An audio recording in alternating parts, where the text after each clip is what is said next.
Be here for you all day, 3 to 7. Sook, how are we doing today? Ahoy. Doing great. Rop back tomorrow. We've confirmed, barring any sort of flight delays, he will return from the motherland of Salina, Kansas. Flight delays could be a thing, as, boy, we've seen another Boeing issue already today. That'll How come up about probably in the that? news. Dude, a guy died. Yeah. Like, I can't recall someone dying of turbulence, but, I mean, we've talked about this, but I used to be a pretty calm flyer. Didn't bother me a whole lot. I always have been. And I'm not afraid of flying. I'm not I don't get jammed up over turbulence, but I will say there was if you don't know what we're talking about, there was a Boeing plane that dropped 6,000 feet.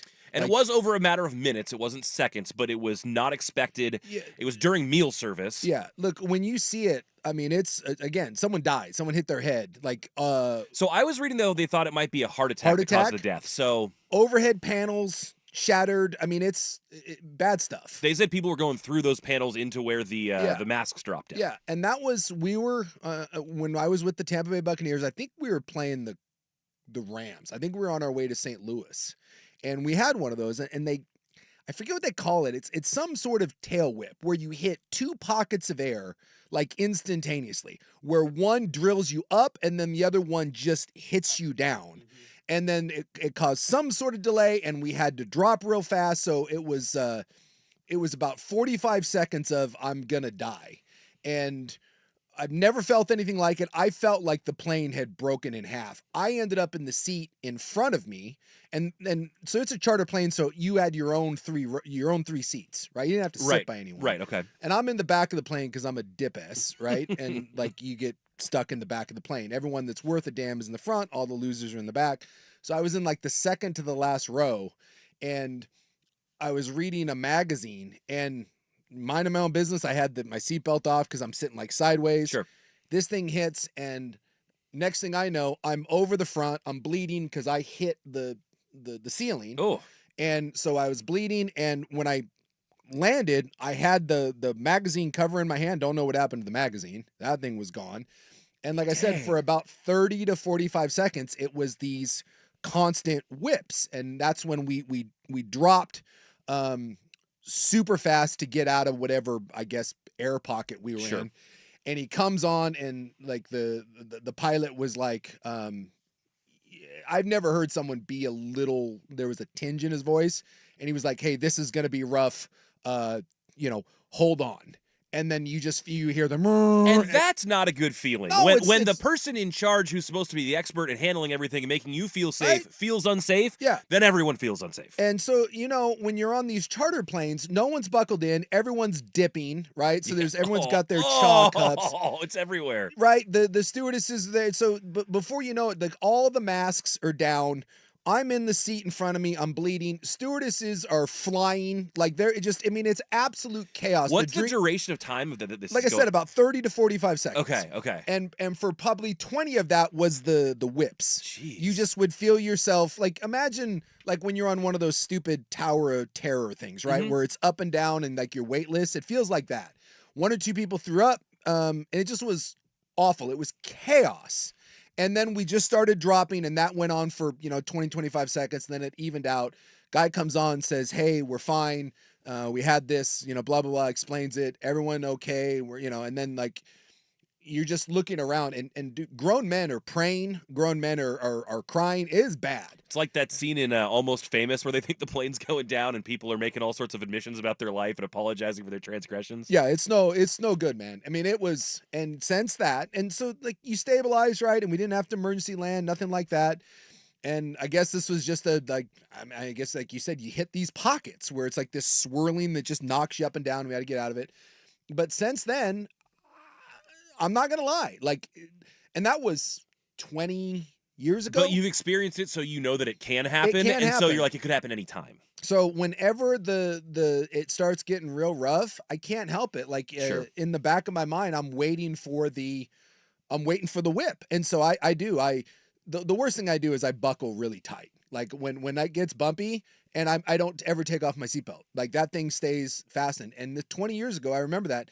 And so when I saw this today from the Boeing thing, that was my first thought. When you see kind of the chaos and you see the inside photos of like ceiling panels missing and all the luggage is spilled out and just chaos. Like, it makes me think of that. And I'm telling you, if you've never been through that, don't. Because I don't care what sort of tough guy you think you are, dude, that will put a pucker factor in your backside that can make a diamond. Because I grew up in Alaska, flying around on little small planes, going in and out of different ports with my dad. I thought I was immune to turbulence. Never bothered me until that day, and still never been able to shake it, where there's just that. So when I saw those photos today, my first thing was like, oh my God, here we go again. Yeah. Boeing having to be like, sorry. Although this one doesn't sound like a plane thing. This sounds like this was an act of weather. But yeah, it still is unsettling. Oh, it just made me think about that. It made me think about that day. The closest I've been on, it was a smaller plane. I think it was a 737, and it was like a short plane. I think I was in college. I think I was flying from like Eugene and had to get up to Seattle to go back down to the Bay Area or something like that. Yeah. And we were coming in. We were on our descent, but the plane kind of pitched one way about, I don't know, 45 degrees, and then tipped the other way, almost 90 degrees. Yeah. And I was sitting in the right seat in the back row, and I was looking out the window, like straight down at the ground. And I had a book next to me that like flew up like five rows ahead of me, and I was buckled into my seat, but there were a lot of people who screamed and some people who cried afterwards, and they said, "Oh, sorry about that, folks. If you have questions about what just happened there," and that was over in about 2 or 3 seconds, so it wasn't like this 30, 45-second thing. I get off when I'm on my way off the plane. I say, "Hey, you mentioned if we had questions about what happened, I would kind of like to know what happened." They're like, "Why did we do that?" And he said that because of our descent, the air was still enough that we were coming in, I don't know about too close to the plane behind us, but it created a horizontal vortex, like off of the wings of a bigger plane, and we were a smaller plane, and it just caught ours and just kind of jostled and threw us. And that stuff, I guess, can just happen. Yeah, it's the only it's most times you get turbulence. It's nothing bad. I always look at the flight attendants. The flight attendants seem fine, you're fine. But when you see the flight attendant go over the cart and like Superman past you, that's when you're like, ah. And when the pilot's like, hold on. It's like you hear that shake in his voice. And I do remember the other funny part is the gross part was I was covered in tobacco spit. Oh. Someone's chew cup. People were complaining on this flight that they were covered in coffee and things like that because they were during meal service, but that's way worse. I had I don't know whose chaw was on me, but so many, everyone chewed. Well, I think so I had a chaw cup, and then when I ended up in the seat in front of me, there was a laptop that was kind of laying in the aisle. And look, a lot of guys on those planes watch certain entertainment, and the flight. All the time. All the time. I went on a lot of those flights. That wasn't being watched. Take a charter flight, my man. In the end of it happens. Adult entertainment. So I was like, I'm laying there. Row in front of you, and you're like, huh. I'm laying there, and like I'm kind of sideways, and I'm holding on, and I'm debating whether or not to try to get up and buckle in. Is it still playing?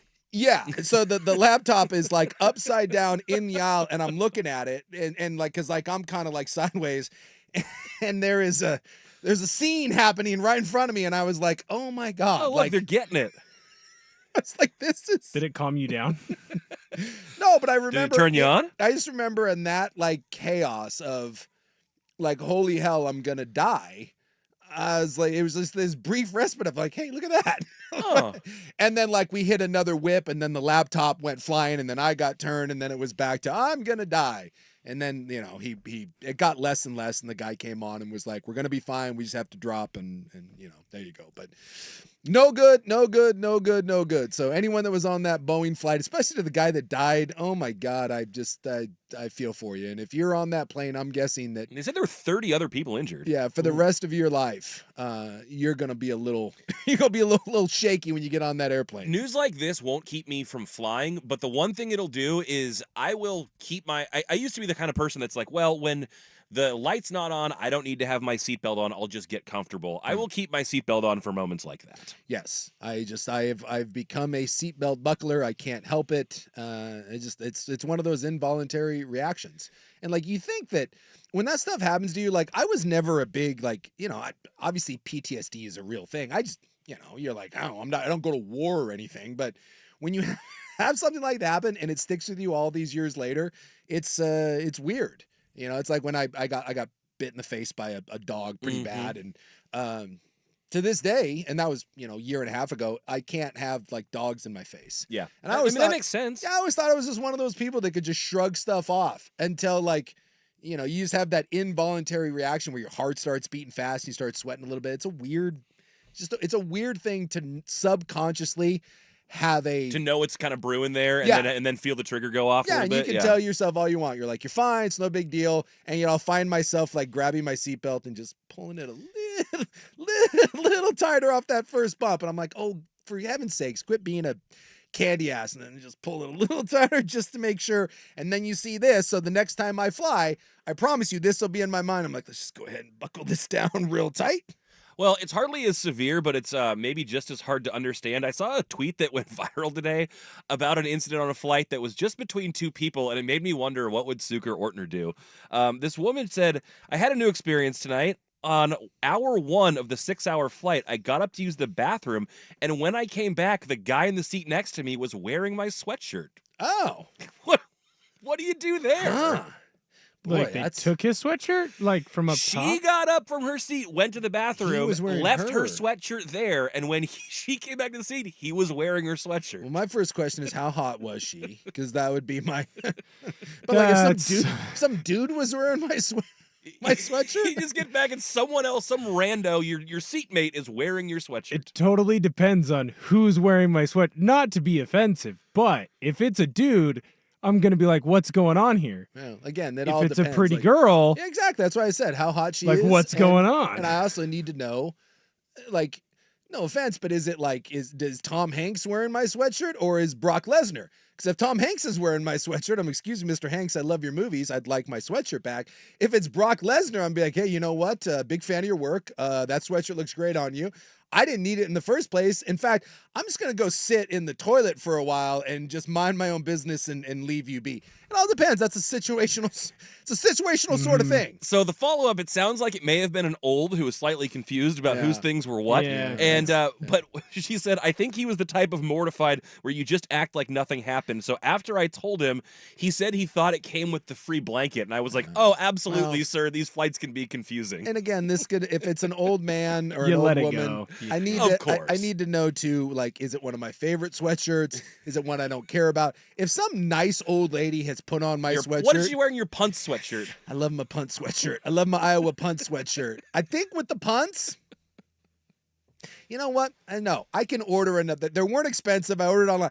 It was like $30. I can order a new punt sweatshirt. If a sweet old lady is wearing my sweatshirt, at the end of the flight, I think I would be like, excuse me, ma'am, I think that's my sweatshirt. And if she was like, oh no, that's mine, I'd be like, you know what? My bad. You're That right. is yours. Now that's your punt You're sweatshirt. right. You went online and ordered the viral meme punt sweatshirt You know what? after the Big Iowa game. Iowa fan. Yeah, $33 later, she's the better person, and I'll order a new punt sweatshirt. But if it was like, because I've got a couple that are like that I love, like your favorite sweatshirt.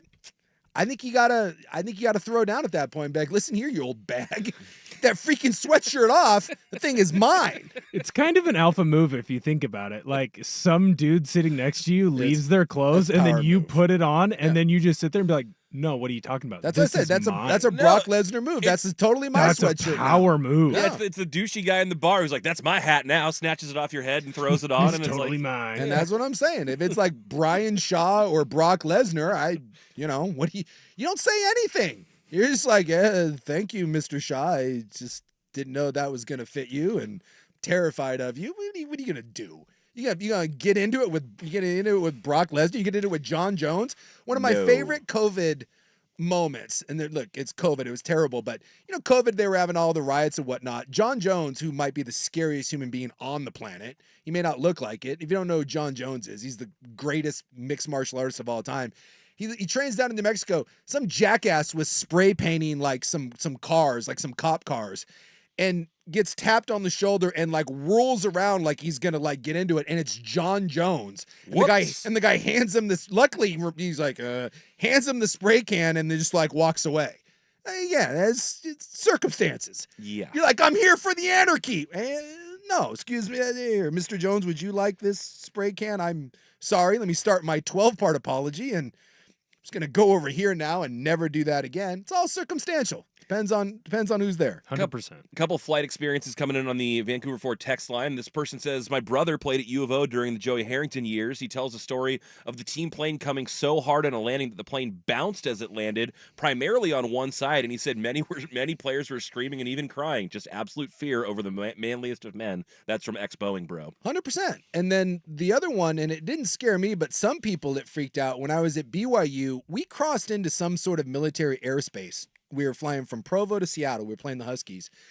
And like I guess in Idaho, or maybe it's like Umatilla, Oregon, there's a bunch of, I guess, military installations out over there. Okay. And we were taking a charter flight, and I guess our dumbass pilot turned off the communication and didn't realize that the military was trying to contact him. Oh, and they were doing some sort of training exercise or something? Yeah, he was flying through something he shouldn't have been flown through. And I personally didn't see them. I was kind of unaware. But that would have been terrifying. But supposedly they scrambled a couple jets. Oh my God. To come up and say hi to us. And then we had to land. And they had to check us out. And so there was kind of a kerfuffle, and we had some people that didn't want to get back on the plane. Yeah, they made us land, and we had military guys come on the plane, and we're like, holy crap. And no one knew what was going on. This is all we found out later, but some people were like, what, is someone smuggling? What is are we running coke? What is happening? Why are there military people? No, we were just dumb about where we were flying, and the military got upset about it. Yeah, I guess the military, when you fly through military airspace and then you don't answer them when they call you. They don't like that. Apparently that's a bad idea. And like I said, we had a couple people said that they saw some military planes that flew on each side of us and got the pilot's attention. And then we had to immediately land. And so we didn't know what was going on. The guy was just like, we're making a landing. And everyone was like, is the plane, broken? Are we okay? Yeah, no, it just turns out we were stupid and flew someplace that we shouldn't have flown. Yikes. And we did have some people that did not want to get back on the airplane because they were a bit spooked. Well, coming up a little bit later in today's show, I have an update on a former pro athlete that had a serious fear of flying. He's looking to get into politics. I don't know if you've seen this. It's pretty interesting. We'll do a little bit of a Where Are They Now former pro athlete edition. Also coming up today, we'll, of course, have in the news, the Timbers are getting sued. There may be an attack dog on the loose in Portland, and we're now fighting crime in the Northwest with classical music. All right. But we need to start with some serious college football news. Dominoes are starting to fall in the House settlement case, and we also have a big lawsuit coming out of Florida. That's coming up next on Primetime on 1080 The Fan.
hanging out with the parental unit. Today is a AAA Heating and Cooling poll question, of course, brought to you by AAA Heating and Cooling, family-owned business serving Portland for over 60 years. You can visit them at AAAIAQ.com. And we need to get into some college football talk. We missed the sport entirely yesterday, Suk, but things are brewing and big dominoes are starting to fall. So today, the AAA Heating and Cooling poll question, I'll give you the question first and why we're asking it, but what do you expect college football to look like 5 years from now? About the same as now, more money, fewer teams, basically professional, or CFB will be dead? Boy, it is tough. I mean, it's Rob's not. And a lot of people are like this. I think Dirt and Sprague were talking about this today, and Dirt was saying this too. It's like he reads about this, and Sprague's like, I don't care. He's like, I'm just like, it's the boy who cried wolf. We've become numb to these sorts of things. I've been guilty of this a little bit. I'm kind of like, well, let me know when the dust settles what the landscape looks like. Yeah, and that's Rob. Rob's all the time like, whatever, just get to the end of it. But the problem is, we're not getting to the end of it anytime soon. Well, and I think I've been desensitized because you just keep hearing about legal news, and it doesn't make it not important, but it's kind of dense and tough to sift through, and it's not flashy or sexy or doesn't always seem important to the sport. It seems like the suit's just kind of jockeying and figuring stuff out. Yeah. Like Ross Dellinger has a new article seemingly every 12 hours where you're like, holy crap.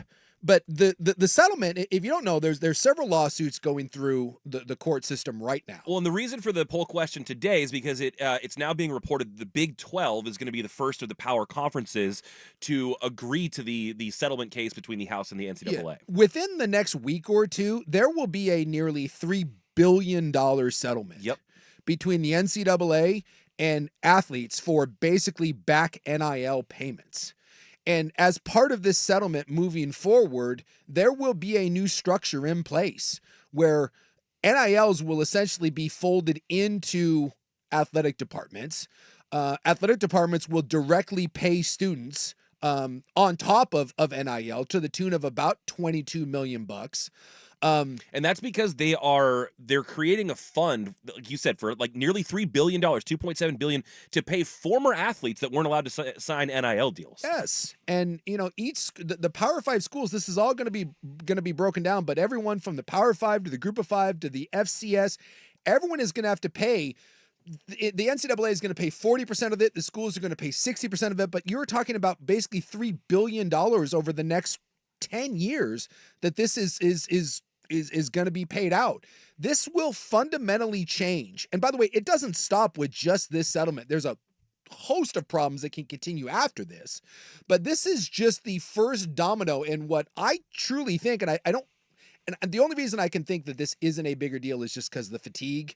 And we're like, I think that's it. I think we've heard so many times that stuff is changing, landscape, TV deals, blah, blah, blah. And I guess to some people, and myself included, it has felt monotonous. So when you hear news like this, your ears don't necessarily perk up. But when you dig into it, it's a big flipping deal. Yeah, I think what's going to happen over the next couple of weeks and then let's say the next year as this all gets sorted out, this will be the biggest change in sports probably since the NFL merger, the AFL-NFL merger.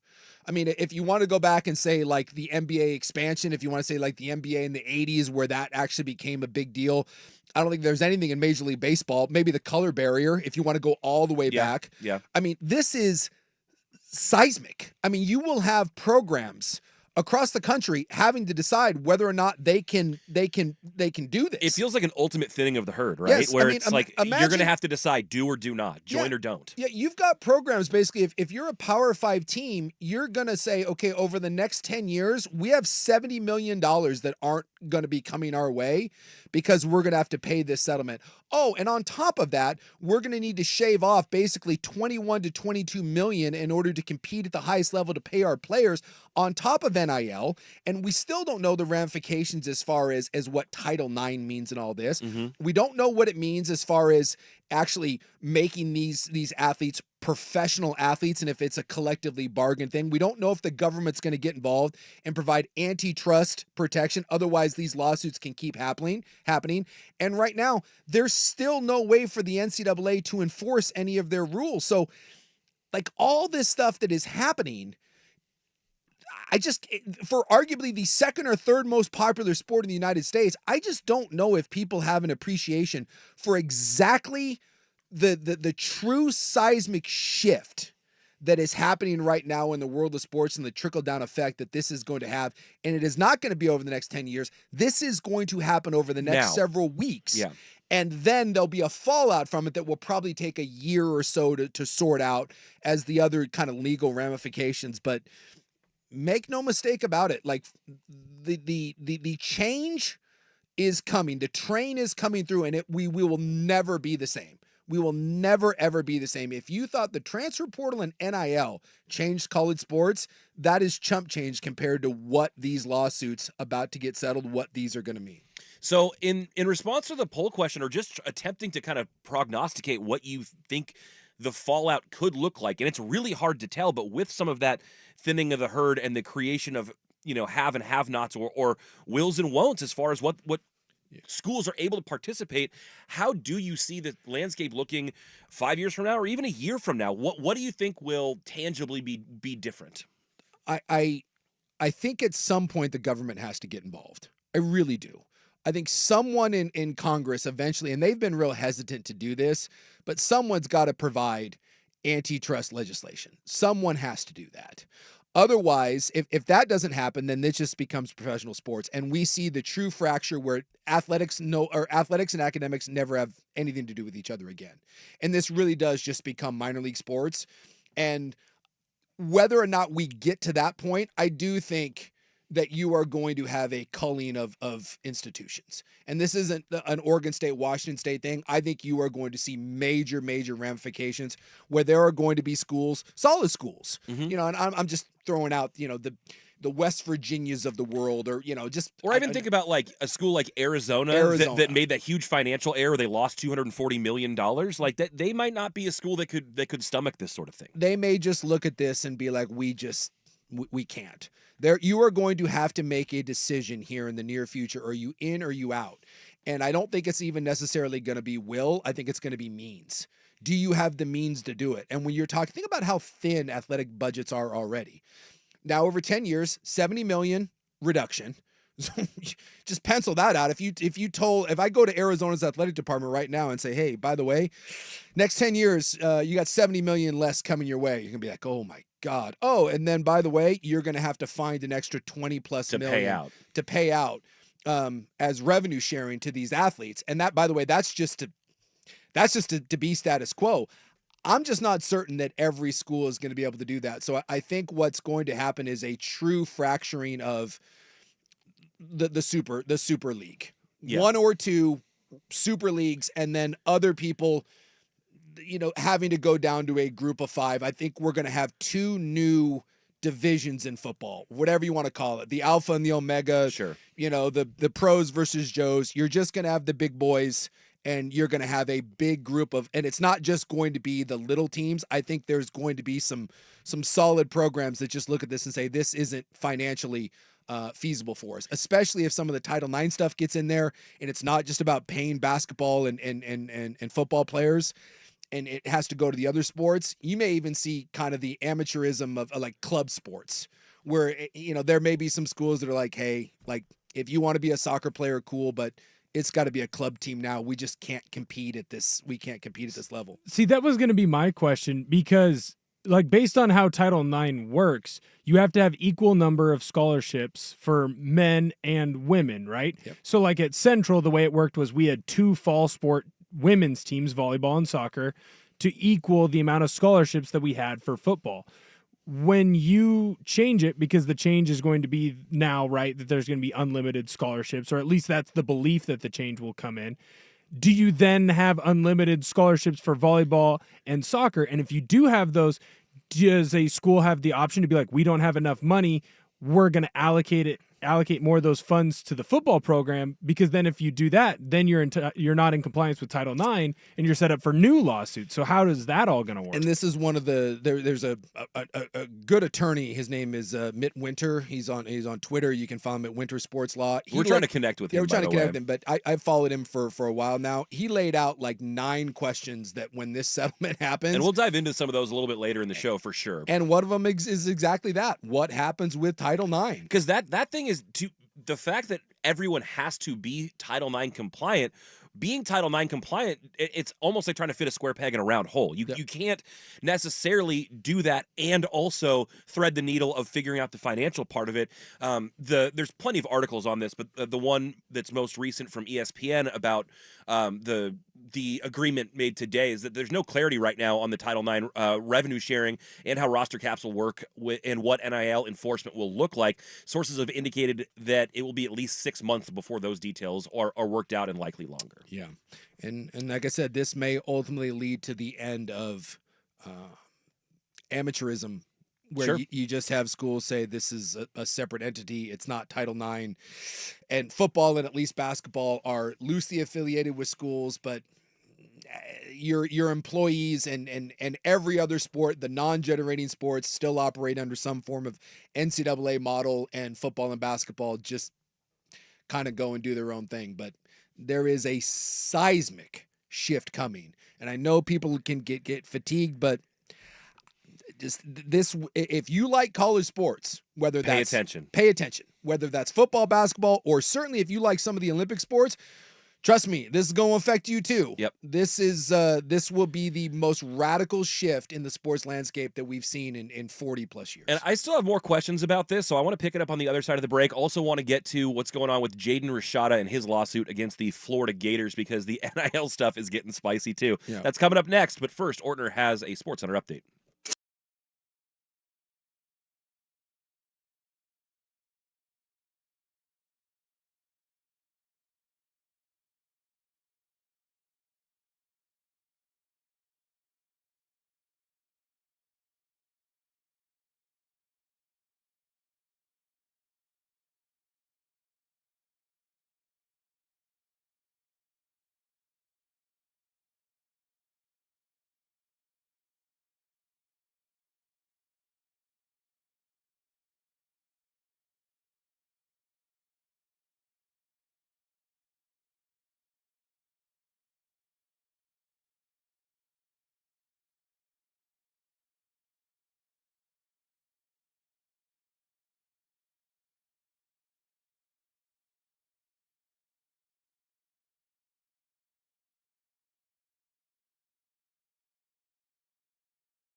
that's going to be the first domino falling on something that is going to create major waves throughout college football. The one question I had remaining, and I know that the institutions have liked to try to separate academic and athletics like so much that we haven't allowed that line to bleed very much, and especially some of the more the longer established ones.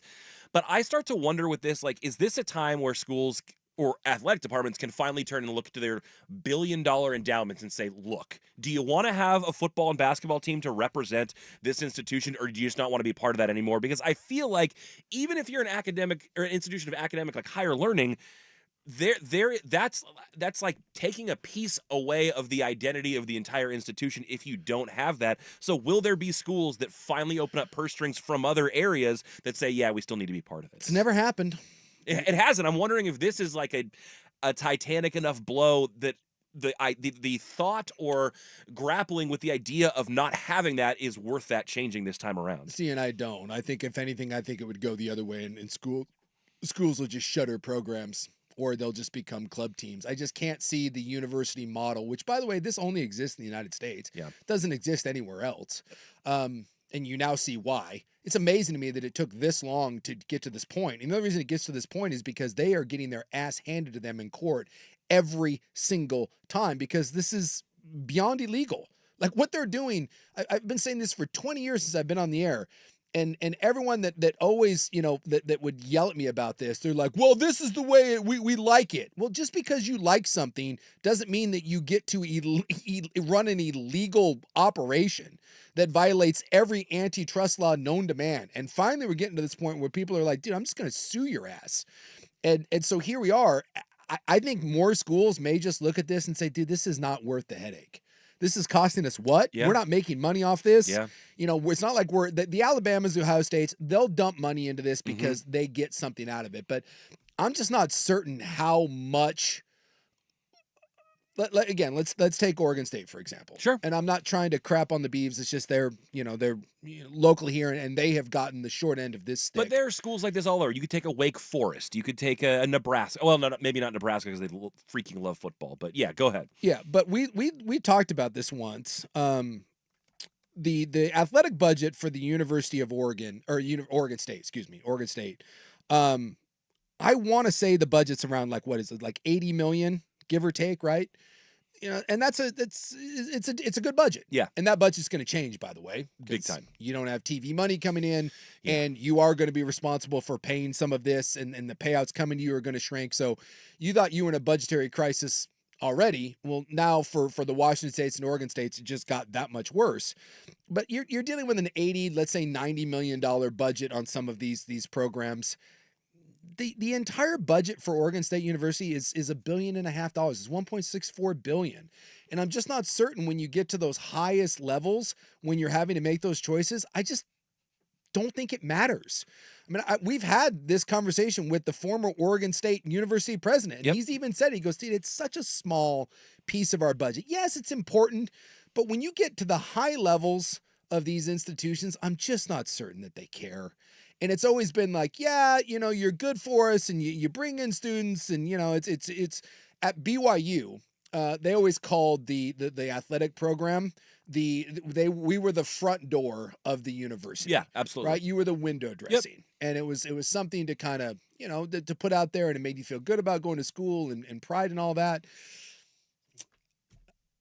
But when it comes to redoing your home, if all of a sudden the curb appeal in the front door becomes that much of a hassle, becomes that expensive, I'm just not certain how many people are going to look at that and be like, all of a sudden, is it really that important? Are you willing to sacrifice other areas of value in your house just for the front door and for the curb appeal? Because up until this point, we haven't seen a university be willing to kind of neuter other parts. And it seems kind of crazy when you consider a $1.6 billion budget. What's $90 million in the grand scheme of things? But up until this point, we haven't seen a university that's willing to say, yeah, that isn't a big deal. Here's some money. And are they willing to do it here? I'm not certain. I'm not, because I believe that the best indicator of what people are going to do is past decisions. And the past decision has always been no, man. I mean, Cal just a few years ago said this to their academic or their athletic department. Mm-hmm. It was like rugby, baseball, gymnastics. They said, hey, man, if you want to keep these sports, you find a way to raise the money. And they had to go to donors and be like, hey. And Cal Rugby is like Alabama football. Yeah, I mean, it's like, they raised like $6 or $7 million Yep. and they kept it going. But, like Will played it at Central Washington. I don't know what the budget is at Central Washington, but it's not $90 million for an athletic budget. So, it's like we get into this thing of, well, college sports can't exist unless it's at the very highest level. Sure it can. Will it be the same? No, but it's still a fun experience for those fans. It's still a fun experience for those players. It's just not Ohio State, and it's not Alabama, and it's not Oregon, or it's not Washington. So there may be more schools that maybe don't go all the way down to the FCS level, but have to settle for, a lesser piece of glory. Yeah. Because you just don't have the means. And in this country, we struggle with that. Like, what's the most American thing that we have besides complaining? Hot dogs. It's beer. Well, I guess complaining falls into it. It's not that I have it bad. It's just that guy has it so much better. Yeah. My house is fine, but God, I want that house. My car's fine, but I need that car. No, you don't need that car. You want that car. It's like, wow, we need to play in the highest level. No, you want to play at the highest level. Can you? That's gonna be a different animal. One of the cool things about one of my degrees is that in sports management, you actually spent a quarter dealing with budgets. Like, that is one of the classes that I took, and how a university will pay for different sports programs. And one of the big things at Central, and I'm sure it's a little bit different and to a much grander scale at like an Oregon or even an Oregon State, is you see how much money truly does come in and what it is allocated for, and the amount of fundraising that they have to put in, for years just to get certain things built. Like at Central, it took them years and probably close to a darn decade for them to get an indoor turf facility built. That's not just for football. That's for every team, right? All the different teams that need to practice indoors. It's for soccer if they want to do stuff in there. It's for volleyball if they want to run. It's for basketball if they want to do off-season drills where they're running around, not having to be out in the snow. And so what I found really interesting about that is how much it is donation based. Mm-hmm. And what I think you're going to see is you're going to see a lot more of these universities, if this is the route that they want to go down and they say, hey, we're going to find a way to raise that money, that's not going to necessarily come out of anyone's pocket but the donors. And they are going to try and fundraise, and there's going to be more Wildcat alumni challenges or, what have you. You're going to get more things in the mail. Donate to WSU so that we can have more money for this and more money for that. And that's the only way that they're going to stay relevant. It's one thing when you're trying to raise money over a decade to build something. It's another thing when you need you to come up with $40 million a year every year. Right now, just to give away. Just to give away and just to stay somewhat relevant. And this doesn't even begin to talk about those other sports, because here's the other one too, and someone brought this up in the Vancouver Ford text line. Don't all those other sports get funded by football and basketball? Yes. Yep. And again, when you have to slide, Texas A&M, which has one of the biggest athletic budgets in the country, has already taken into account that they are going to have to budget in $20+ million a year to pay their athletes. And at a school like Texas A&M, they're feeling that. I don't know how other schools that aren't Texas A&M, I don't know how you budget that. And so if you can't pay the $20 million salary pool every year, let's say you can only pay $7 million, is it worth it at that point to try to compete against the schools that are paying 22?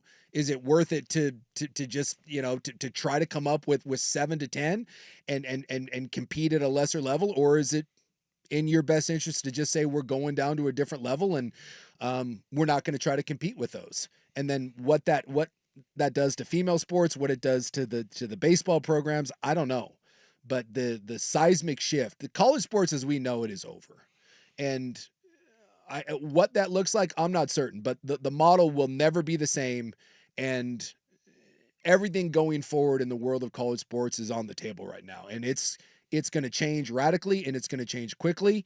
And that's still not going to be the end of it, because the only people that win right now are the lawyers, because there are going to be so many lawsuits and challenges and legislation. I mean, this is it's going to be a really, really wild, turbulent, bumpy ride, starting with when these settlements come in. Well, and today we saw the first NIL-related lawsuit. That's a whole other can of Won't be worms, the last. and we will get into that a little bit later.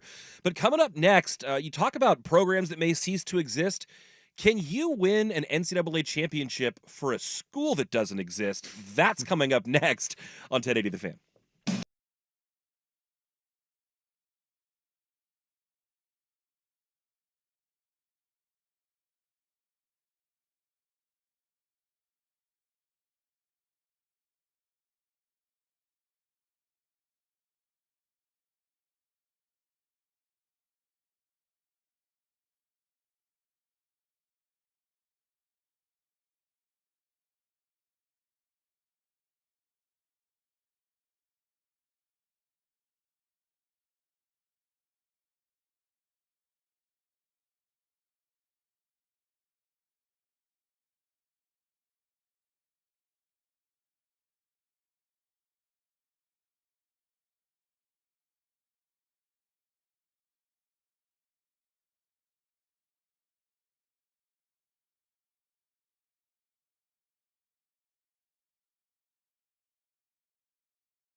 And Roth's going to be back tomorrow. Lots of thoughts coming in on the Vancouver Ford text line about the future of college football. We're going to revisit that a little bit later. But right now, as we approach the top of the hour, we're going to corkscrew in one baseball story. In the Division III ranks, there is an unprecedented story going on right now. It's really, it's awesome. It's cool. It's kind of sad and depressing. But if you haven't been following or haven't seen it, Birmingham Southern is not just a program that's going to cease to exist. The entire university is going to cease to exist. They are closing their doors on May 31st, the end of this month. Well, their baseball team, still alive in the D3 NCAA postseason, and they have the same structure as Division I does, so it goes from regional to super regional to College World Series. Well, they won their regional, so they're going to a super regional. They're among the last 16 teams remaining. Yep. And if they play in the finals, that will extend beyond the date that their school even exists. Yeah, so they can be playing for a national championship for a mythical university. It doesn't exist anymore. It's amazing. And I'm sorry, but if you don't have a dog in the race, and I don't know who else is in these Division III. Well, their super regional matchup is against Denison. I have no ties to Denison, but we should all be Birmingham Southern College fans. They are the Panthers. Go Panthers. Go Panthers. The Peas. But it is a private liberal arts college in Alabama, which doesn't really seem to go hand in hand. Like, you figured if you were going to a liberal arts college, it wouldn't be in Alabama, but apparently it's there. Aren't all D3s liberal arts schools? No idea. I feel like every visit I went on to a D3 was like, we're a liberal arts school. It was founded in 1856 by the United Methodist Church, and it's going away. It's going away. So that'll be a 3-game series against Denison. If they win, they will advance to the College World Series and will have a chance to bring home a title to no one in particular. I want to know what happens, because I was reading about this. They have like 45 buildings on campus. Like, what happens to that? Well, was it Concordia that shut down? Yeah. Concordia shut down. Yeah. So what? I was at Central. So what happens? Like, what happens to like the dorms and the office? Like, did they just become office spaces? Can I buy one and like move in and like live in the rec hall? That's a great question. I did see today somewhere there was a zoo property for sale on Zillow. You could get a 186-acre zoo. Really? So I mean, I don't know what happens to college campuses. I would church. I would imagine that. Well, because I mean, you don't need that many like. I guess what you could repurpose a ton of different academic halls, but like, what do you do with all the dorm halls? You make them hotels, or like? Well, it can't be that many dorms, right? I'm thinking big college. It's not big college. It turns into a new frat house. What are you talking about? This is a great idea for 20-year-olds. I just love the fact that there will no longer be a university and they're playing. Like, that's, you want to talk about the final stand? That's like some major league stuff. There's only one thing left to do, win the whole effing thing. And I'm guessing their resources aren't being dumped into it. Although maybe they are, because like, what else are you spending the money on? You're shutting it down. So whatever we have left in the coffers, boys, it's all yours. It's incredible. And now I'm looking at, so they had to beat Transylvania to get here, which sounds fake and made up in itself. Transylvania? Like, yep, that's right. They beat Transylvania 5-2 to advance to the Super Regional. And I'm now looking at the competition in the other super regionals. I think they could win this whole thing. You get by Denison, you'll have to face the winner. If you get to the College World Series, you'll see the winners of Salisbury and Salve Regina. No problem there. Johns Hopkins and Endicott. Misericordia, which is not Concordia, but Misericordia. It sounds miserable. Against Christopher Newport. Then you have Adrian versus Randolph Macon. These just sound like males' names. Wisconsin La Crosse and Wisconsin Whitewater. You have Lynchburg and Laverne and Pomona Pitzer and East Texas Baptist. I went on a visit down there. Pomona Pittsburgh. You got to look out for those boys. They know how to play. I think they're the hens, the fighting, the mud hens. I am seeing what appears to be a hen in a jaunty hat as their mascot. Yeah. So there you go. The best part about this, too, is the only athletic equipment that currently exists is stuff that the baseball team, everything else got sold.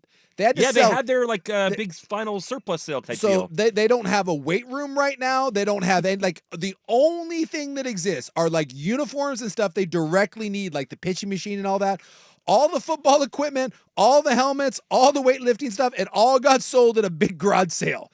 That's just the only thing that exists anymore is some uniforms, some bats, and some gloves. Well, the only reason they're able to play is if you make the playoffs, the NCAA has to pay for your transportation. Yeah. So the school isn't paying for them to get anywhere. They are getting flown in charter flights or charter buses by the NCAA. It's the only reason they're able to play is because the NCAA has to take them everywhere.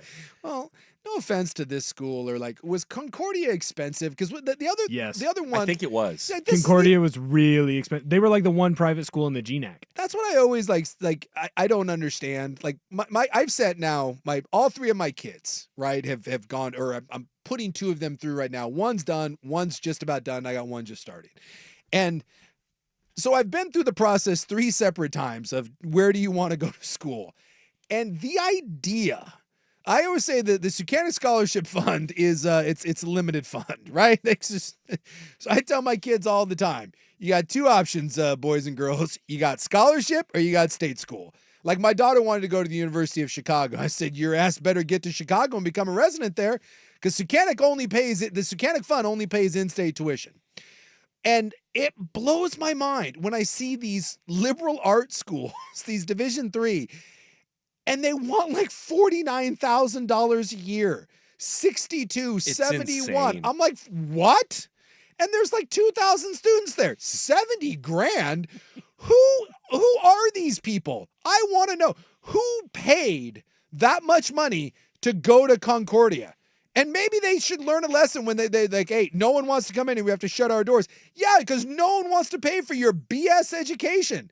Like, it's one thing if I'm paying 70 grand for like to go to Harvard. Stanford doesn't cost that, for God's sakes. You're telling me Concordia costs more than Stanford? And that's where it's Get outta It's here. already hard to wrap your head around, but when you start doing that comparison game, yeah, we should have different standards. You shouldn't be allowed to charge more than Stanford if you don't have that same prestige. The big pitch from Linfield, they're like, hey, we're going to get you to come here and play football.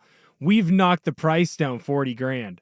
I would have still owed 20 a year. God. 40. They found 40 grand in scholarships. They're like, that's way more than Central. It's like, yeah, but Central is way less than you. Yeah. Central's free. You're not. So Concordia was 35, according to this, before it shut down. It was roughly 35,000 just in tuition.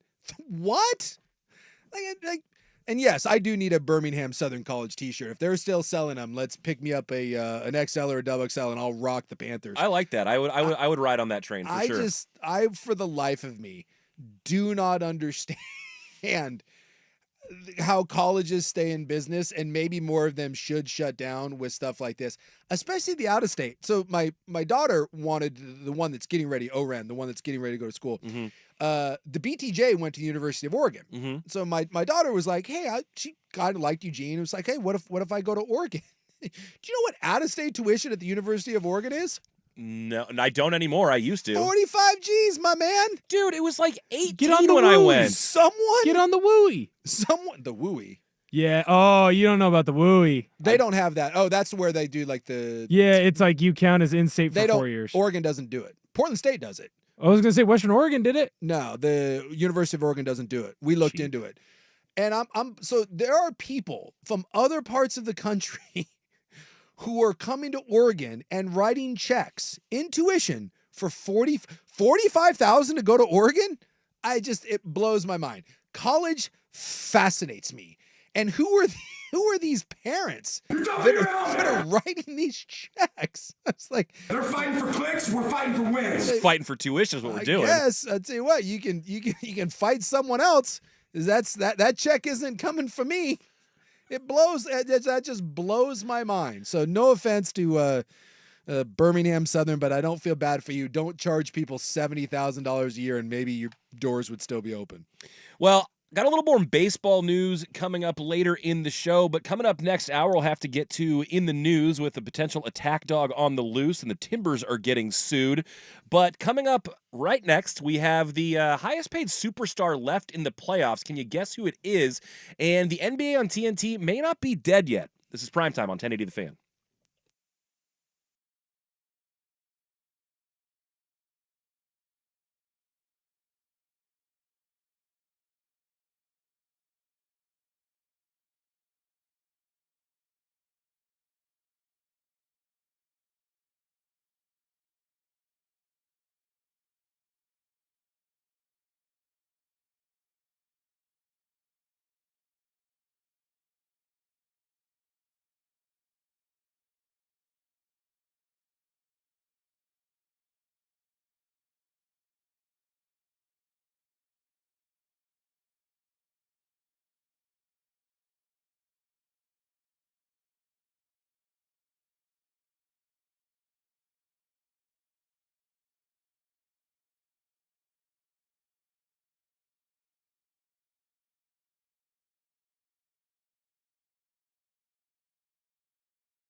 Suk and Will Ortner on the other side of the glass, getting you through another sports day. We've got quite a bit going on. The NHL Stanley Cup playoffs are on hiatus for a day as we head into the conference finals of both of those. No good last night at the Scannick household. We had to lick the wounds from the Canucks being eliminated, and now go Oilers, the last of the Canadian teams. And we have the NBA conference finals starting today in the East, tomorrow in the West. And we noted this on yesterday's show, but the fact that this will now be the 6th year in a row that we have a new champion in the NBA is a little bit surprising, considering it feels like the sport where we talk about dynasties the most.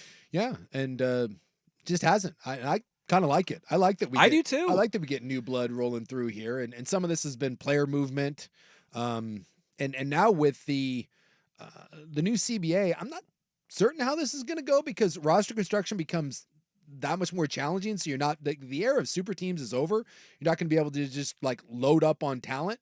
Although some of these super teams, with the exception of LeBron, they didn't really work out. The Durant thing is didn't work out. That's the thing. It worked in Golden State. It hasn't worked in the other places. And a lot of people. Well, and Golden State wasn't even a super team. It was a really well assembled team that then added Kevin Durant. One guy, and that wasn't via trade. That was just free agency, right? Yep. Kevin Durant just signed there. Yep. But even that, I don't even know if you could do that anymore. So I don't know. I don't know if going forward, the way you're going to construct a roster is going to be different. You're not going to have 3 and 4 stars on there. You're going to pay probably 2 guys and then have to fill it out with a couple mid-level guys and then a bunch of rooks.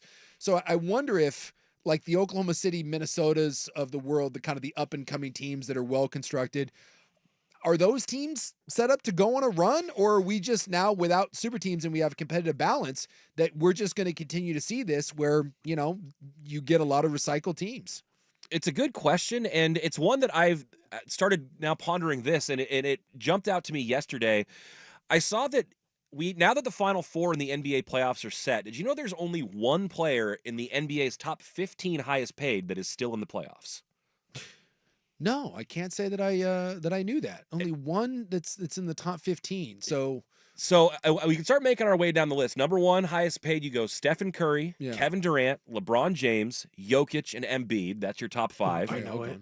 Bradley Beal 6, Giannis 7. And Bradley Beal averaged like 12 points in that playoff and he was series. A disaster for them. He can't play defense. No trade clause. Good thing that guy's getting all that money. So then you go Giannis, Dame, Kawhi, and Paul George. That's your top 10 highest paid. Okay. 11's Jimmy Butler. 12 is Klay Thompson. 13 is your highest paid player in the playoffs right now. Any guesses? I'm trying to think Well, Kyrie didn't get a max deal. It's not who you think. But he got paid. Kyrie's number 22. He makes $37 million a year. That's another interesting one too, is like, handing out like max deals. Like Kyrie does not have a max deal. Like he negotiated it down. I don't know if we're just handing out max deals now to everybody. So I'm looking someone in Boston. So the big 3 would be Brown, Porzingis, or Tatum. Is it one of those? It is not one of those. I thought it was Brown. So Tatum makes $32 million. He's 39th. Does Siakam make a butt ton of cash? Siakam is 21st on the list. He makes $37 million. Okay. I'm not seeing Halliburton hasn't been paid yet. I don't not think. yet, and I think that Jaylen Brown's extension kicks in next year, so he is not on this list either. It's got to be Gobert or bingo or Cat. Rudy Gobert, $41 million is the 13th highest paid player in the NBA, and he's the highest paid player left in the playoffs. Yeah. Well, and some of this will change, obviously, because when Shea gets his extension, when Ant gets his extension. Well, and I think Tatum already agreed to one too. That'll kick in next year. That'll be high. So this is all going to change. But I thought it was interesting that the guys getting paid the most right now are not bringing their teams to the finish line, and it made me wonder about construction of these teams and if the teams that have, like you said, either paid out the max contracts or overpaid to try to assemble these super teams, if they're going to be behind the 8 ball, and it's the ones who have pieced it together with a few more, not non-superstar contracts, but more reasonable, dialed back, scaled back a little bit, that ends up being the next wave of champions through the NBA. Yeah, it is just, I don't know how this goes as far as winning titles, but the way you assemble teams is going to be different. There is more of a hard cap. Like there are the next 7 years of the NBA, they made it very difficult to to basically have Golden State or the Lakers just spend their way out, Mhm. right? It's like, hey, we're expensive, but we don't care. We make a bunch of money. We'll just keep paying. Yeah, they've done the repeater tax now, where Yeah. like if you violate the cap, you have to pay a tax on it. But if you do it twice in a row, Yeah. it goes up exponentially. And there's- those owners, they're still business people. They don't want to pay that much extra for those wins. And there's 2 aprons now, and if you violate the second apron, it really hampers you in being able to facilitate trades. You can't trade the 7 years out first round picks, because remember, you can't trade back-to-back first round picks. Right. So you can only trade 3 first rounders. Basically, you can't trade 4. You can't take on more money than you're sending out. So like the James Harden deal to Brooklyn, the Kevin Durant deal wouldn't have been able to have happened. Mm-hmm. Like, let's take Damian Lillard. Damian Lillard goes to Milwaukee. If you've got a guy like Dame who's making, and some of these guys are going to be making 60, 70 million bucks, you'd have to take back, if you're over that threshold, you'd have to take back that same amount of cash, which becomes insanely challenging to do. So player movement becomes really, really challenging. So it's really setting up more of, you're going to be able to pay 2 guys probably, and then you've got 2 to 3 kind of mid-level, guys that are going to be in the teens, maybe 20 million range. And then you're going to have to be able to fill it out with young, cheap talent. It's becoming more NFL-esque. That's exactly where I was going to go with that. The old school NBA. And I love the fact that the NFL is constantly rotating, and I think this is good for the NBA. Well, the fact that, we talk all the time about teams in the NFL who can figure it out with QBs on a rookie deal, and how much of a difference that makes, because it allows you to pay everybody else at all the other positions if you have someone who's capable enough at that spot. And you look at a couple of these teams who are still left, like a Tyrese Halliburton, like you mentioned, who hasn't gotten paid yet, but is leading his team, or an Anthony Edwards who is leading his team and he hasn't gotten the bag yet. I mean, those are the guys, if you can figure out how to make young guys impactful right away and not wait till their 7th or 8th year when they're MVP candidates, then you've really got something cooking. Yeah, it's the NBA. It's the NFL model, right? Get a young quarterback, and you can pay other people. So if you've got a young team that's got cheap talent that you don't have to pay yet, you can have some more flexibility and paying some other guys. But if you're a team that's loaded with veteran guys that make a bunch of money, hey, welcome to the world. If you better find some cheap guys to fill out that roster, you look at a situation like Phoenix. I mean, my God, look at what you're paying Kevin Durant, Devin Booker, and Bradley Beal. You got nothing around you. And what you gave up to get them. And you have no ability to get better. None. No, None. It's a dire situation in Phoenix, and I wonder how many more of those situations are going to rear their heads as teams who are locked in realize they don't have a lot of movement left. Want to get to a couple other NBA items before we tip off the Eastern Conference Finals. That's in about an hour. A Ball brother is in the news. Plus, the NBA on TNT may not be dead yet. We'll explain coming up next on Primetime on 1080 The Fan. Yeah. The home of dirt and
The Celtics favored by 9.5 last I saw. I wish I cared about this. And I don't and either. I don't. The West I'm excited about. And maybe I'm not giving Indiana enough credit. I don't know. They had to go to 7 games against a Knicks team where I think Rupp was starting at point guard for him at one point. There just was nobody left. And they don't play a lick of defense. I just feel like Boston's going to roll over them. I'm just not. I have no interest in Indiana basketball whatsoever. And I hate the Celtics. So it kind of like, give me the West and then give me hockey. Yeah, give me the team that has the best chance to beat the Celtics, and then we'll talk about watching them try to do that. Yeah.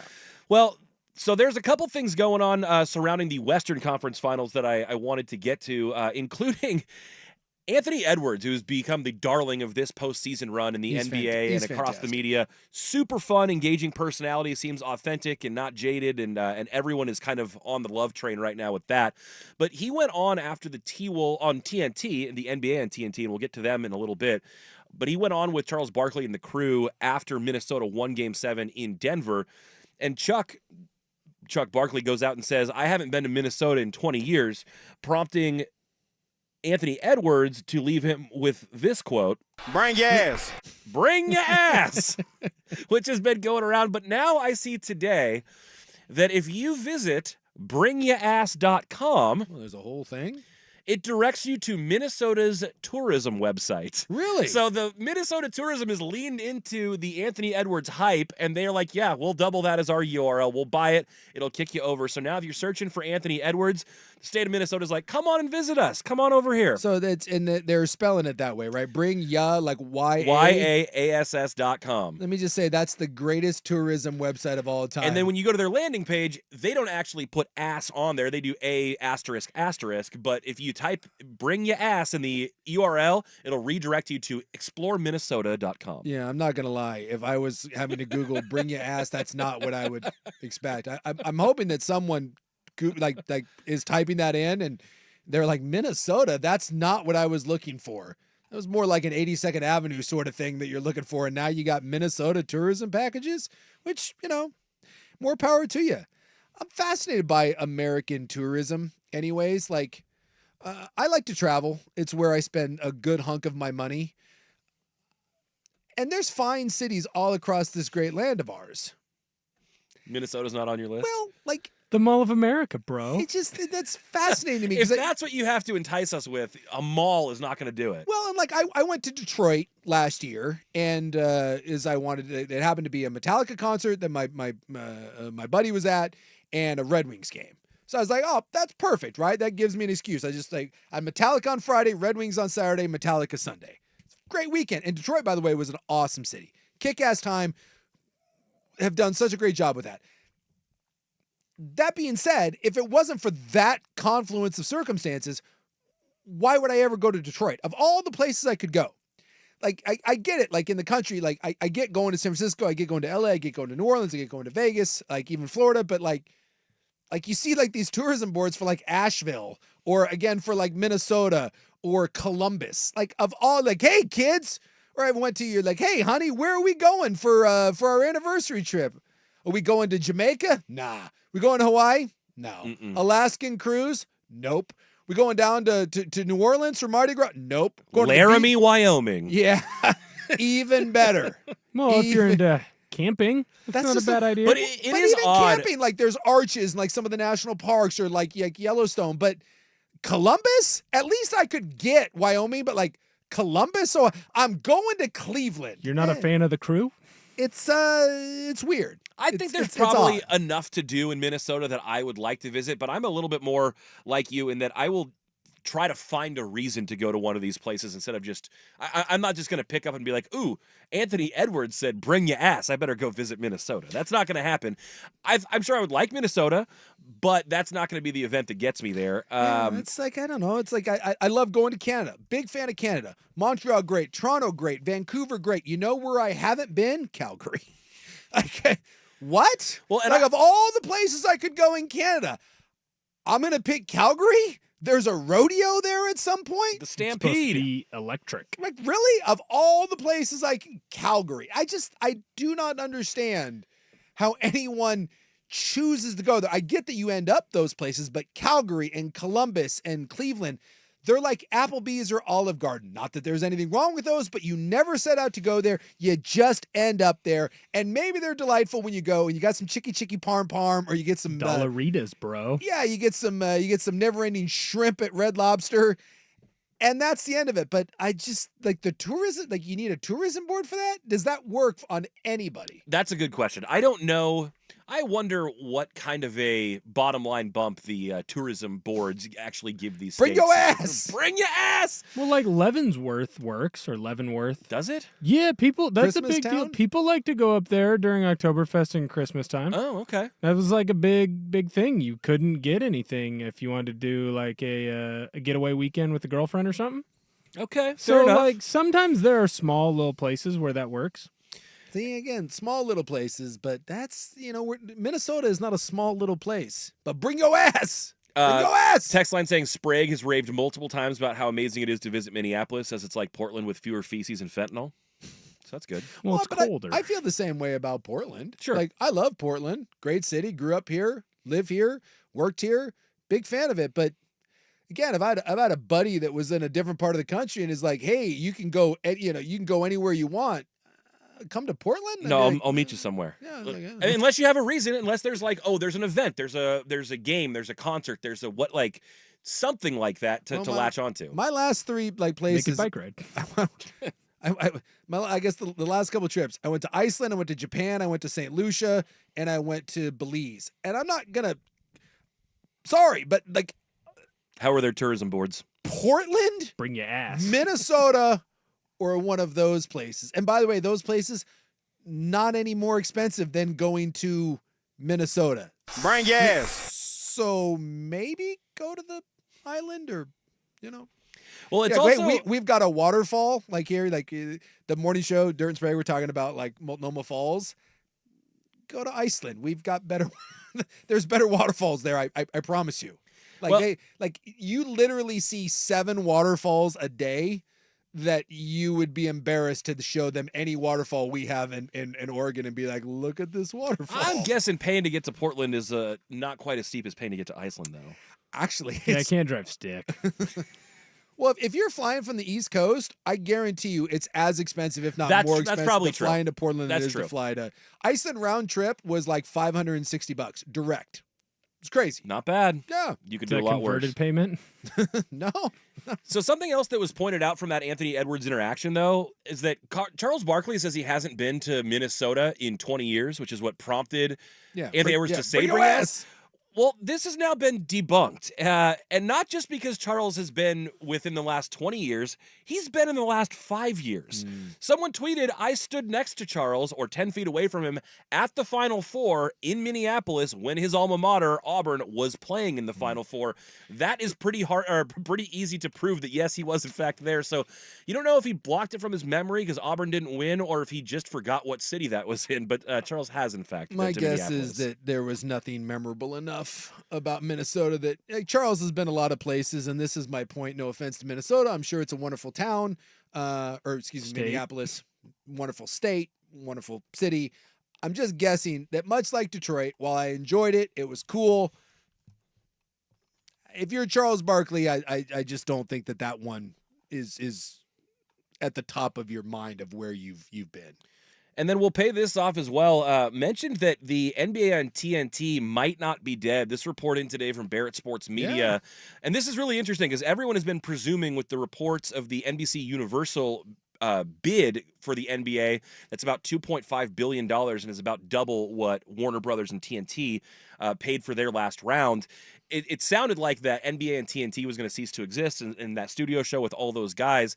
The report today is saying that has not actually been finalized yet. So that Yeah, but it certainly feels like that thing is on its last leg. it still may be, but what essentially they're saying is that there hasn't been an official offer from NBC, therefore we haven't had a chance to match an official offer. Yeah.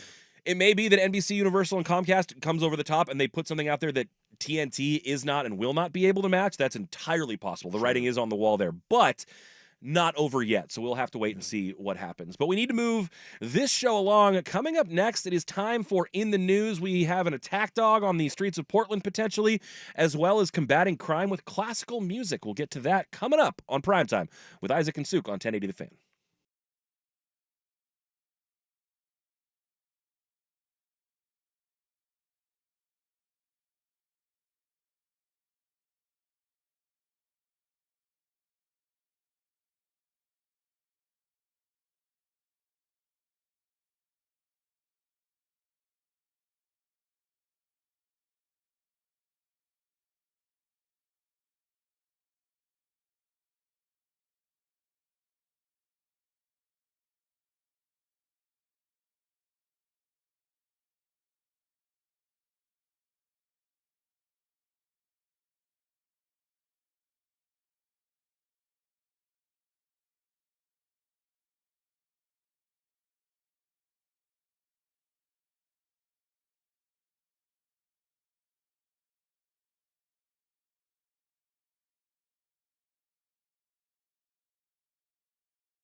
Video go viral now of Patrick Mahomes walking into the facility. They're saying that he's returned from the offseason severely out of shape with his dad bod. They're shaming him. Well, he's never been in the best shape, and he's made fun of it, but in the photo, and remember, a lot of these you can catch someone in a bad, Mountains have been blue, is what you're saying? Well, it just happens that you can catch someone at a bad angle. Right? We've For all sure. said, you get a photo, you're like, oh my God, I look terrible in that. Also, who freaking cares? He's the world champion multiple times over. He's doing fine. As soon as he starts losing a bunch of games because he's fat, then we can start talking about it. It does not look great. How about that? It is He's got a little tire, a little extra insulation from the winter. It's just not a flattering photo. Especially considering the fact his wife now is in super rock shape. Yeah, she's in the swimsuit issue. But when you see the video of it, it's not quite as bad as the still shot. No, it's true. And he's wearing a t-shirt that's doing him no favors. That's the problem. You have a body like Patrick Mahomes. He's a professional athlete. He should have a shirt that makes him look great regardless. But that's not the case here. Maybe it's the backpack that he's wearing. I don't know. Hey, but alas. But you know what? When are we going to stop dad bod shaming? Can we do this with WNBA players? Can I now look at a WNBA player and be like, well, look at this. She's looking a little pudgy, isn't she? Looking like a bit of a wagon there. I would never do that to my girls, women. They don't even have to put their weight on the height weight chart. They just have the height. They don't have to put the weight on there. I have noticed that, and obviously, yeah, that's one of those things. Where's the double standard? Hold on a second. When I log on to GoDucks.com, I get height and weight for the men's basketball team, but just height for the women's basketball team. What's that all about? Where's the equality here? Where's the equal body shaming for men and women? Right. We should be able to. Won't someone feel bad for Patrick Mahomes and his $8 gajillion and 3 Super Bowl rings? We've got stories to get to. It is Tuesday, May 21st. It is time now for In the News. I'm your stand-in newsman, your regular newsman, Isaac E. Ropp. We'll be back from Kansas tomorrow.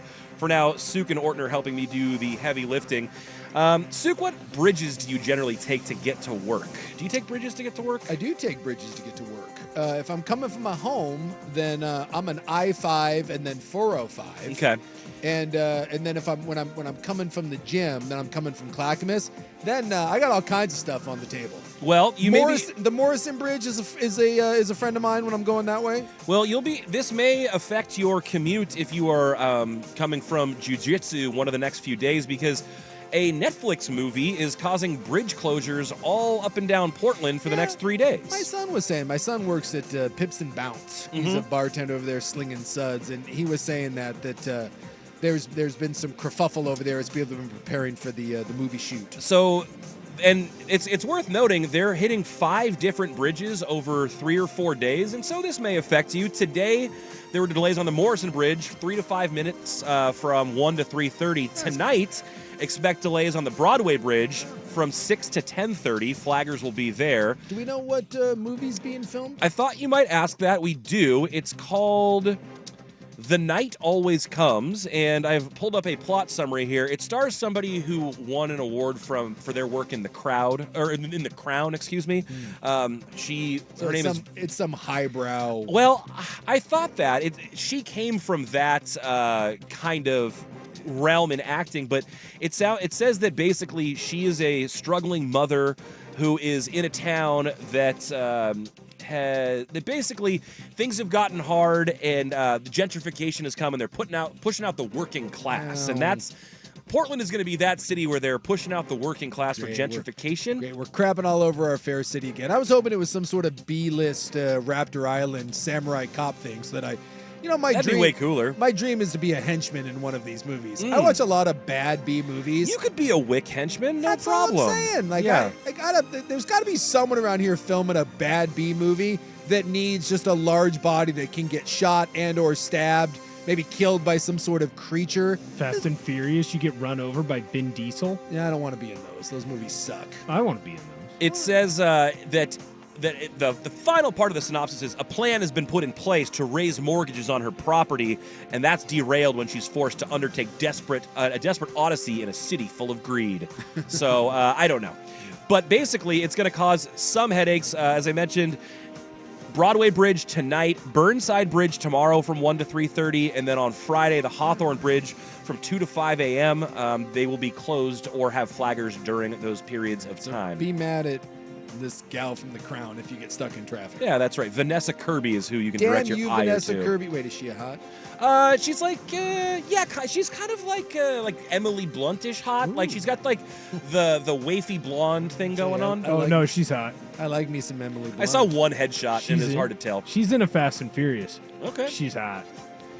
Wait, is fact- anyone in Fast and the Furious fact just hot that to you? you like Fast and the Furious is all I need to know They're about. great turn your brain off movies. That might be Not true. every movie that I want to watch has to be Lincoln. That's the most Will thing. No, don't come over here, Steven That's- Seagal. That's Don't the come most- over here, that's the Steven most Will Seagal. thing ever. He's Don't gonna get come together over with my here. bros. I'm gonna go to Shane Gillis. We're gonna drink some You Natty said Light, you liked and then we're gonna Shane go home Gillis. and we're gonna watch the Fast and the Furious 12. Yeah, and then hasn't listen come to out the yet. Rogan It's only podcast. Fast 10. Yeah, bro. It says she was also in a Mission Impossible movie, if that's a little higher brow for you. There you go. Potentially. The Timbers are getting sued. Did you see that? Oh, again? Well, so here's What, the deal. What do they do now? Well, this is in regards to their DeBella jersey sponsorship. Oh, You remember that the fine folks at DeBella, yeah, that's no more. It's now it's the Tillamook cheese. that's jersey. right. And apparently, I guess there are reports that during the national anthem now, people yell cheese during the breaks, Yeah. which is lovely. I like that. Cheese. But DeBella, their sponsorship deal to be on the jerseys is reported to be at about $3.6 million.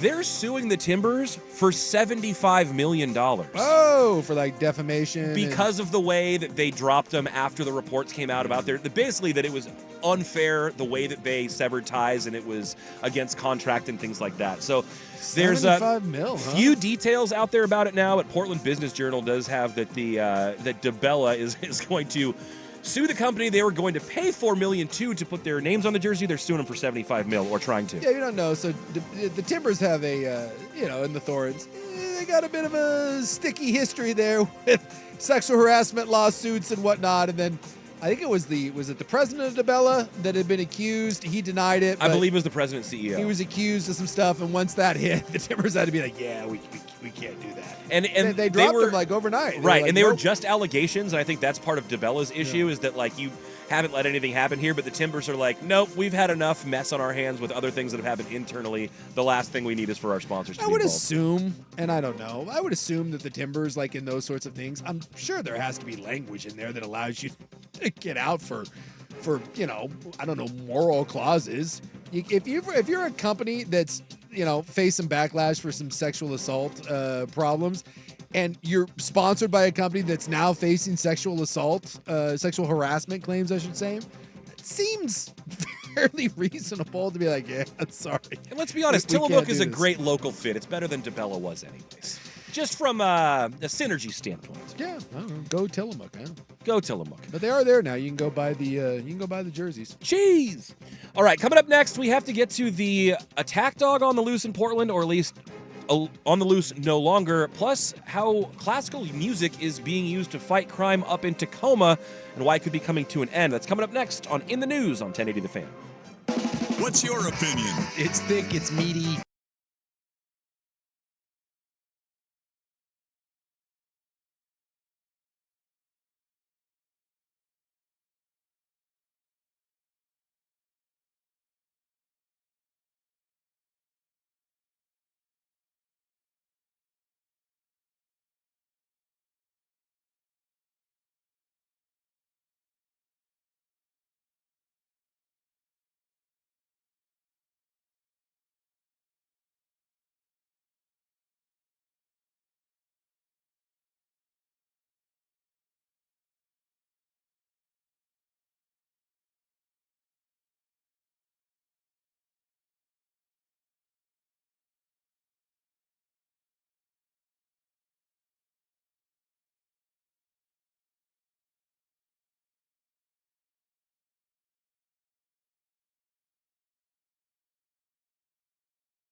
On here, we had a bit of an incident in southwest Portland. An attack dog, or at least a man using his dog to attack other people, has been arrested. I would hope so. This is kind of wild. The incident has a man facing felony assault and bias crimes after he allegedly called a black man a racial slur and then sicked his dog on him in downtown Portland. Yeah, you can't do that. First of all, how many people have dogs that are trained to like sick people still? Well, have you seen this dude's mugshot? I have. So if you're wondering what sort of man would call someone the N-word and then have a dog that's capable of sicking said man, this guy is right out of Central Casting. He is, except I don't feel like he 100%. could train a dog. Maybe he just has a naturally violent dog because he is also naturally violent. I don't think it's that hard to train a dog to attack.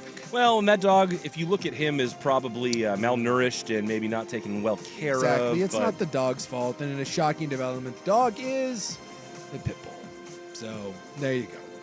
Police say that the suspect ordered his dog to attack the victim, and then the victim's hand and chest were significantly injured by the dog. There was also a second victim who was injured in the same incident, and this guy, Zachary T. Hay, has been charged with assault in the second degree and bias crime in the first degree. That's for the racial stuff. Well, this guy's such a piece of dirt. And, I'm not a pit bull guy.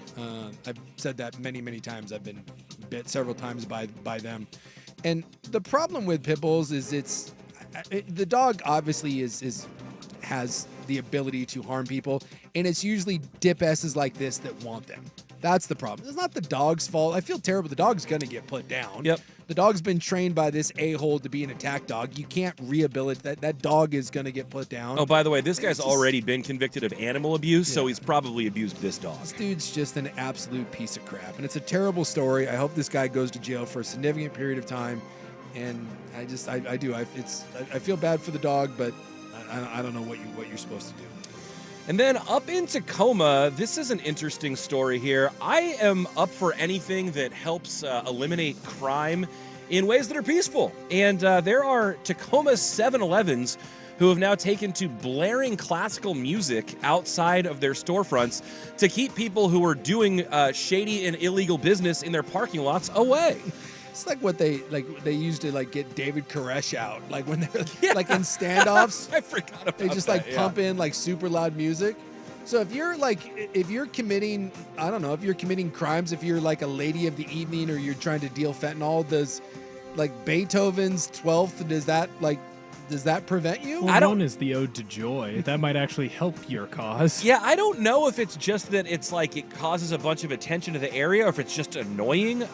But one witness, Jordan Grant, says it's honestly kind of crazy. You just show up and you're listening to classical music. It's super loud, and I've heard people being like, I've heard it all the way down the street. Now, that is becoming a problem because neighbors as far as 10 blocks away have lobbied noise complaints against these businesses, saying that it breaks every rule of noise ordinances that are out there. Well, so to be fair, if I lived, I don't want to hear blaring classical music. I also don't want crime in my neighborhood. No. So, not certain that one stops the other. I don't know that this is curbing crime entirely, but I don't know. An interesting case study in what could be done, because their witness is saying it actually has been effective. That's why they keep doing it. So I don't know why it's keeping people at bay, but apparently it is. Well, I mean, they do say all the time, if you keep areas well lit and clean, it has a huge impact. That's one of the things that Detroit did, is they spent a bunch of money and they lit their city. At night, downtown is lit up like a Christmas tree. And they spent a ton of money on graffiti and trash removal. I think it's the old, and there is studies that prove that if something looks beat up and run down, bad elements come there. Maybe pleasant, I don't know about blaring, but maybe pleasant classical music. Maybe. One of the last books that I read where I actually learned something, and it was somewhat educational, was The Tipping Point by Malcolm Gladwell, and he talks about the broken window effect that you're talking about. That this was a thing in New York with neighborhoods and subways, and they basically decided that if subway cars were covered in graffiti and if windows in neighborhoods were broken, people assume it's okay to do bad stuff. Yep. And that there was a study done years and years ago, and I forget who did it. It might have been Stanford. It was a major university, and they took a car, and they did this multiple times. They took it into, quote, a bad neighborhood. and they left the car and it sat there and it would sit there day after day and nothing, just was there, parked on a curb, like underneath the street light or whatever. And then they went one night and they broke out the window, one of the back windows on it on purpose. And the next night the car was stripped and vandalized, and it's the same working theory. Yes, if you see something that's broken, if you see something that's dirty, it gives you permission to go ahead and do it. And then they did a follow-up with the subway stuff, and they said that the people who were tagging trains that were going into the yard and those trains were coming out clean the next day were so dejected it didn't even make it worthwhile anymore. Like, if you're being a vandal, like, there's nothing in it for you anymore. Well, someone said the Salem Walgreens does this, and I wonder, because like the COVID stuff, I yet to see someone give me a full explanation for this, but like, we've had homeless problems here in the past, and we've had graffiti, we have trash. Get all that, right? But when COVID hit and we stopped doing anything about that, like, the problem just exploded. Yeah. And now you're like trying to fight the other way. There has to be something to that. 100%. There just has to be. If you could keep everywhere clean and pristine all the time, it would curb a lot of that. The problem is that it takes a lot of diligence, and it often takes a lot of money. And yeah, the one I always joke that the little corridor for where I ride my bike to my gym is this weird little just cesspool in Vancouver. Will knows where I'm talking about. It's not great, Bob. Oh, dude, it's and I felt so bad. You see something there every time you ride through there, and I felt so bad because it's always littered. The street is just covered in needles and trash and used condoms and just. I have to be careful when I run there. Yeah, it's an awful place, and yet I ride through there because you're like, oh my god, check this out. And I saw a guy, and he had these big trash bags, he had a truck, and it was just some dude, and he was cleaning up trash, and I was like, oh man, that's cool. Like 20 feet away, there was a lady sifting through this big dumpster and was just dumping bags of trash, and I was like, that. It's like, you can't write that script. My man's over here trying. He probably lives in one of the apartments and is just like, hey, I'm going to clean up the street. Meanwhile, the lady is just dumping bags of trash all over the street 20 feet away. I just wanted to go it's gotta be so depressing. I wanted to pick up that lady and throw her in the trash bin. I had one time where I parked my car next to one of the dumpsters, like not really paying attention, just like, oh, there's no one here. I'm going to park here and then I'll walk to wherever I'm going. And there was a person in said dumpster, and they were throwing stuff out. It looked like they were throwing like clothes and maybe food items, so maybe that's what they were going to use to eat. Yeah, it's digging through there. I had to move my car. Yeah. And again, I go back to, I get it. You need to dig through some trash. Do you have to dump all of the trash that you're digging through on the ground? Like, there are probably better ways to do it. Can we have some respectful homeless or crackheads? Oh, I don't think that Venn diagram overlaps very much. Yeah, it's disappointing. Well, that is your In the News for Tuesday, May 21st. Your newsman, Isaac Rupp, will be back tomorrow. Thank you for having me at this news desk. Coming up next, it is time for our hot 5 at 5, plus some Lamelo Ball and Bronny James news, and a goat calling it quits. That's ahead on 1080 The Fan. A slow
side of the glass.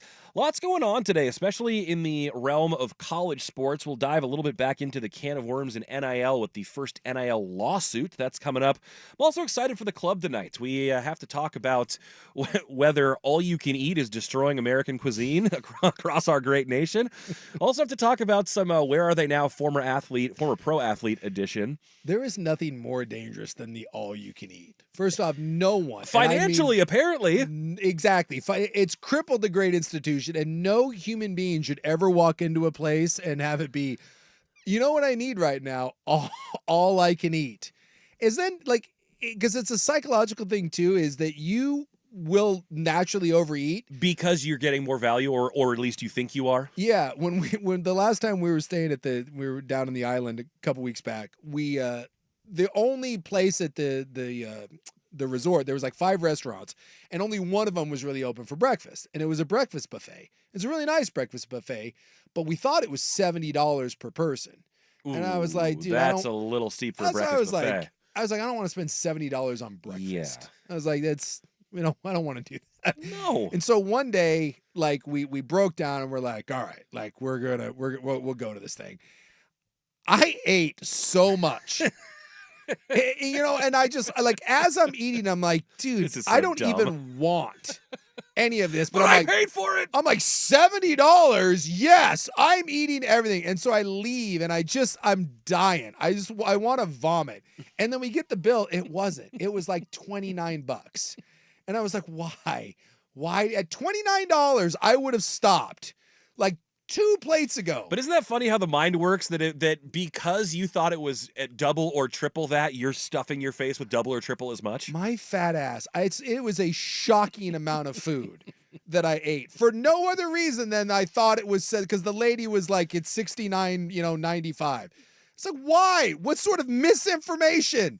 I would have stopped 3 omelets and 6 pancakes ago. Sometimes all you can eat also doesn't mean all you can eat. Someone who will remain nameless in this producer chair may or may not have been kicked out of an Applebee's all-you-can-eat wings We'll after get to eating that. too many. I also have an all-you-can-eat Applebee's story that we can address when we get into both Red Lobster and Buffalo Wild Wings Red Lobster. in the club. I did have a little baseball nuggie for you here. This is relating to your favorite team. Did you see the quote from Francisco Lindor that's making the rounds? No, what did Lindor have to say? Well, they about asked the him- Mets being terrible. Well, they asked him what he missed most about his time in Cleveland. He said winning. I mean, he's not wrong, but that's brutal. And have you watched any of the Mets? They're not good. They're not good. No, they're They're not. all kinds of bad. Like Edwin Diaz, who is supposed to be like their best player, or at least their best pitcher, he's on the verge of losing his job. Even he was like, look, I wouldn't play me at this point either. It's not good. It's not going great. And at least Lindor is being at least he's being honest. What do you miss about Cleveland? Winning. I know that Will's all hyped about what the Mariners have done in the Bronx, or did in the Bronx yesterday. And do you see also that they met one A-Rod? And no, not the Yankees A-Rod. They met Aaron Rodgers yesterday in their clubhouse. The Mariners did. Apparently, Scott Servais, a huge longtime Packers fan, and so they were chopping it up. And, A-Rod came in and he met other people too. But that was the big connection, apparently. Scott Servais and Aaron Rodgers. Go figure. And then additionally, have you seen the hit streak of Kettle Marte going on for the D-backs right now? Yes. So you would think, at least I would think, that a hit streak of 19 games would be impressive, but his average has gone down by like 18 points during the hitting streak. Yeah. I think of the 19 games, he's only had multiple hits in 2 of them. Yeah. He's gone from like 309 to 291. He's Yeah. hitting 266. Keeps hitting 1 for 4. Hey, Which is keep like, that streak going. that's weirdly impressive to be that average and still have a streak like Yeah. that going on. Yeah, baseball's it's a game of numbers, and sometimes they're funky like that. Well, without further ado, it's time for us to get into the Hot 5 at 5. Hot topics, hot opinions, Oh, golly, I'm hot today. and hot air. It's time for the Hot 5 at 5. That's hot. The Hot 5 at 5 on Primetime with Isaac and Sue. No, I mean it. That's very hot. The Hot 5 at 5 with Isaac and Sue. Brought to you on The Fan by Victorico's Mexican Food, the most popular burrito spot in Oregon. Online at victoricos.com.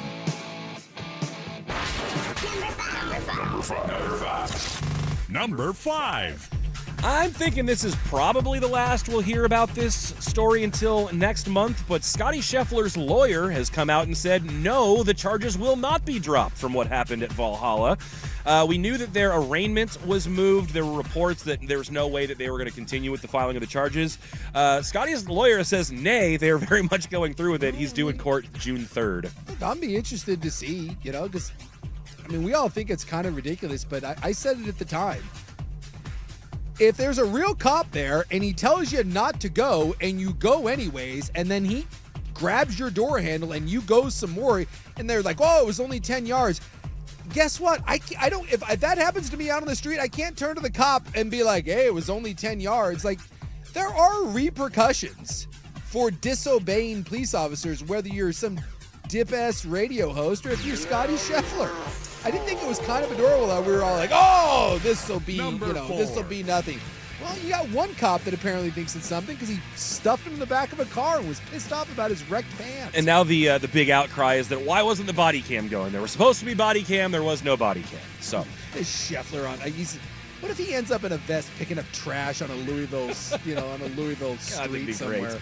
How about a little collegiate sports update? The Oregon women's golf team at the national championships right now, they, through stroke play, made the top 8. And so this morning, they played in the quarterfinals against LSU in match play. They won that. They're currently competing on the Golf Channel right now against UCLA in the semifinals. It's an all Pac-12 semis. On the other side, it's USC and Stanford contending, but they're taking on 6 seed UCLA right now. Oregon is trailing. They are up in 2 matches. They're down in 2 matches, and there 2 have been completed, and the one that's up in limbo, UCLA's up 3. So something's going to have to change pretty quickly. That would be a Big Ten ACC cross-conference cockfight. Not for now, it isn't. It's still Pac-12 till the end of the year. At least I think that's the case. Yes, these sports right now are still the Pac-12. So yes, until the end of the operating year, the Pac-12 is still a thing, including the Pac-12 network. And also, just a Pac-12 note, Travis Bazzana, the star for the Beavers, he won Pac-12 Player of the Year in baseball. Number 3, the Oilers winning Game 7 and finally setting the table for the Final Four in the Stanley Cup playoffs. I know it was not well received in the Sakanic household last night. No, but we're now throwing all of our support behind the Edmonton Oilers because I would like to see a cup return to Canada. It's been like 30 years. Yeah, 1992, I think. Yep, time. It's like 92, 93, or 93, 94 was the Canadiens. I think only 3 teams have played for it since then, too. The Canadiens lost a couple years ago. The Canucks lost in 2011, and I think Ottawa was somewhere in the early 2000s. So all our support behind the mighty Oilers who vanquished our Canucks. And then in just a matter of moments, we have tip-off for Game 1 of the Eastern Conference Finals. I know that we were a little bit lukewarm on that one coming into the show, as we feel like it's pretty much the Celtics to lose, and we aren't all that jazzed about the Pacers. But it is tipping off in just a matter of moments. The Celtics are 10-point favorites. We also get Game 1 of the Western Conference Finals between the Thunder and the Mavericks tomorrow. Not Thunder, Timberwolves. Oh, Timberwolves, excuse me. The Timberwolves who beat the Thunder. That is correct. I couldn't be more excited for the Western Conference Finals and less for the East. I just don't care about Indiana and Boston. I know that Minnesota's your preference in the West. Do you think they will win in the West? Or I do. I think Minnesota gets it. All right. Well, moving on over to the big stories of the day in college football. We talked about this a lot earlier on in the day. The Big 12 seemingly being the first conference to agree to the settlement between the House and the NCAA. It is one that'll set up a $2.7 billion fund paying out former athletes for name, image, and likeness, and it's going to be the first domino to fall in a huge changing landscape. Yeah, and it sounds like it's just a matter of time that there's going to be some leagues like the Big East and maybe some of the Group of Fives that aren't happy about it, but it all seems like this is full steam ahead, and within a week or two, this settlement will be done, and then the ramifications for that will be long sweeping. But once that settlement is in place, college sports as we know it forever changes. And one part of college sports that has already changed, the NIL era. We have our first NIL lawsuit. We'll get into it a little bit next. But Jaden Rashada, former Arizona State quarterback, now at Georgia, was once a commitment to Miami and Florida. is suing the University of Florida and their football program for $13.85 million. He's got Rusty Harden, Roger Clemens' old fringe-wearing lawyer. Is Yeah, that the old pickle finger I Rusty? remember him. Was that the same guy that was he Favre's lawyer too? I think he did Favre, Yeah. as well. Rusty's he's like a big, high-profile Texas attorney. He's a highfalutin sports. And he just looks sports like attorney. a drunk. He's got that permanent red nose. The details of this case, and we'll talk about him next. It's interesting because this is the first, but it's not going to be the last. No, and Far from it, and it's ugly. It's a murky world where you have to deal with players, agents, schools, and collectives. But the weird thing about it is, like, it violates so many NIL rules, but the NCAA basically gave up on trying to enforce NIL rules after the Tennessee lawsuit. Mhm. So even though Florida is basically like they've been caught red-handed violating NIL policies on this, I don't think anything can happen to them. I don't think the NCAA has any way of enforcing them. So this is just a suit saying, from a business standpoint, nothing with the NCAA. You just screwed me over. I want my money. Yeah, he's saying he was defrauded. The Hot 5 at 5 is brought to you by Victor Rico's Mexican Food, home of the best burrito in Oregon. You can, of course, visit them at victorricos.com. And we will get into the details of that Jaden Rashada lawsuit against the Florida Gators next because there's quite a bit to unpack. You're listening to Primetime on 1080 The Fan.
Worms NIL edition. This coming to us across the news wire today that quarterback Jaden Rashada, who's now currently at the University of Georgia, had been at Arizona State where he only played a couple games before getting injured, and previously had been committed to both Florida and Miami, is now suing Florida for $17.85 million over being defrauded for his name, image, and likeness money. Yeah, and there's a lot of details, but I mean, to kind of summarize, it sounds like he had roughly a 9 and change deal to Miami. Correct. And he signed it. Financial commitment to Miami for $9.5 million. They gave him like $100 and something grand. And then at the last minute, Florida was desperate to get a quarterback. And so they came to him and said, hey, instead of 9 and some change, would you like 13 and some change? Almost $14 million. Yep. And by the way, that's not up front. Like all these NIL deals are predicated on how long you're going to be there. But to the tune of, you look at $14 million basically over 4 years, you do some math, it's a big chunk of change, including a big upfront signing bonus. Yeah, what they promised was $1 million up front. Yes, $1 million up front. So Rashada flips last minute, even though he had already signed the NIL deal in Miami, and he goes to Florida. And that's complicated in and of itself because signing an NIL deal is different than signing a letter of intent. Exactly. And this is why the whole thing is just so problematic, is because remember, NIL is, quote, supposed to be between non-school. It's supposed to be things that are Leave not the school out of it, the school. basically. Yeah. Yes. So this was like what the Ruiz guy, who was a big Miami booster, that signed him to this. It's just getting paid by companies because everyone knows locally who you are. And one of the only rules that existed in NIL across the board was they can't be pay for play. You can't give someone money simply to say, come here and we give you this. The problem with all of this is the NCAA refuses to investigate any NIL infractions because they got their ass handed to them in the Tennessee lawsuit. Yep. When the NCAA tried to punish Tennessee for NIL violations, and Tennessee and I think it was Virginia sued them and won. Mm-hmm. So now the NCAA said, well, as long as this injunction's in place, we can't do Why would anything. we get involved? We can't. So this has, even though this is a clear violation for Miami and Florida from NIL rules, nothing can be done. The NCAA is like, nothing we can do. So Florida comes in and says, hey, we'll give you basically 14, including, and this is all from Rashada and his lawyer, Rusty Hardin. They said that on signing day, they've got a text message from Billy Napier, the head coach at Florida, who again can't be involved in these things, saying, if you sign, I will wire you $1 million. Yep. He signs with Florida, and guess what doesn't happen? The money doesn't show up. He doesn't get $1 million. Because the collective says it's contingent on you enrolling in the school. Yeah. He had signed his letter of intent. He had not enrolled in the school. So the collective's like, you're not a student here. There's no money yet. And he's like, no money? I'm out. So the only money that Rashada gets is one of the Florida boosters gave him the money to pay back Ruiz. He got money from a Florida booster to pay back the Miami booster so that didn't turn into a legal situation where Rashada got sued. Rashada gets to Florida and they tell him, I don't know what to tell you, man, this deal's like gone belly up. They don't give him the $1 million. They certainly don't. They tell him that the $13+ million deal fell apart. Rashada gets pissed, tells Florida, I want out of my my national letter of intent. Mm-hmm. He gets out of his letter of intent. He's got nowhere else to go. He ends up going to Arizona State. Because he had a thing that he had a connection with Dillingham. There was a time, because he was like maybe the number 1 or 2 or 3 quarterback a year before his time came when he was a senior, and then he dropped in the ranks, I think because of some of this NIL stuff. Yeah, but he was connected to Oregon because of Dillingham. So he ends up at Arizona State for basically nothing. And he didn't. Now he's enrolled at Georgia. He's Georgia's backup quarterback. He's going to back up Carson Beck in Georgia. He doesn't have any big NIL money. He literally went from having $9.5 million guaranteed dollars if he stuck around to 13 plus to nothing. And I'm sure he's got a few shekels from Arizona State and some from Georgia. Most guys now at these big programs are getting something, but he lost out on $10+ million, and he is claiming that someone is responsible for that. He wants the full, I think it was a 13.8? 13.85 is what he's going for. He wants the 13.85 He's like, this million. is what you promised me. It's what I didn't get, so you owe me the whole thing. So this goes into question. I don't know the legality of any of this. What contracts were signed? What's the language in the contracts? What was promised? Are they verbal contracts? Well, that's the thing too, is if people were promising things verbally, like you know, if their mouth were writing checks that their ass couldn't cash, like, Well, what are you on the hook for? And like, I don't know. I don't know what the legality is. Hey, come here. Like NIL deals fall apart all the we've heard this from so many kids that say, hey, you know, oh, it's reported that I came here and I got X amount and then I get here and it's not. There's a difference between like promising someone and actually having a contract signed. The one contract we do know he signed was with Miami, and then isn't it fascinating that he violated his contract with Miami, and now he's pissed that Florida violated their contract with him, even though they maybe didn't. I don't know. I'll be very interested to see if this gets settled. If Florida pays him something to go away, he's not gonna have to pay. Is this just like, hey man, I got screwed. Give me $3 million and I'll go away. Do they want the full amount? Does Florida say, screw you, we're going to fight this to the end? Well, and also if he wasn't holding up his side or going through the things that he was agreeing to when he accepted their terms, is the court just going to say, no, dude, you didn't have a leg to stand on? And I'll be fascinated to see if this results in any important precedent being set. Is how this specific case is handled. Is that going to be an indicator of how future NIL cases will be handled? Because really, this should cost Billy Napier his job, and Florida should be in serious trouble, and Miami, because you violated one of the very few rules that actually exist around NIL. But again, isn't it fascinating that the NCAA is saying, well, we can't, they have rules, and yet they're unenforceable right now. This is the weird state that college football is in right now.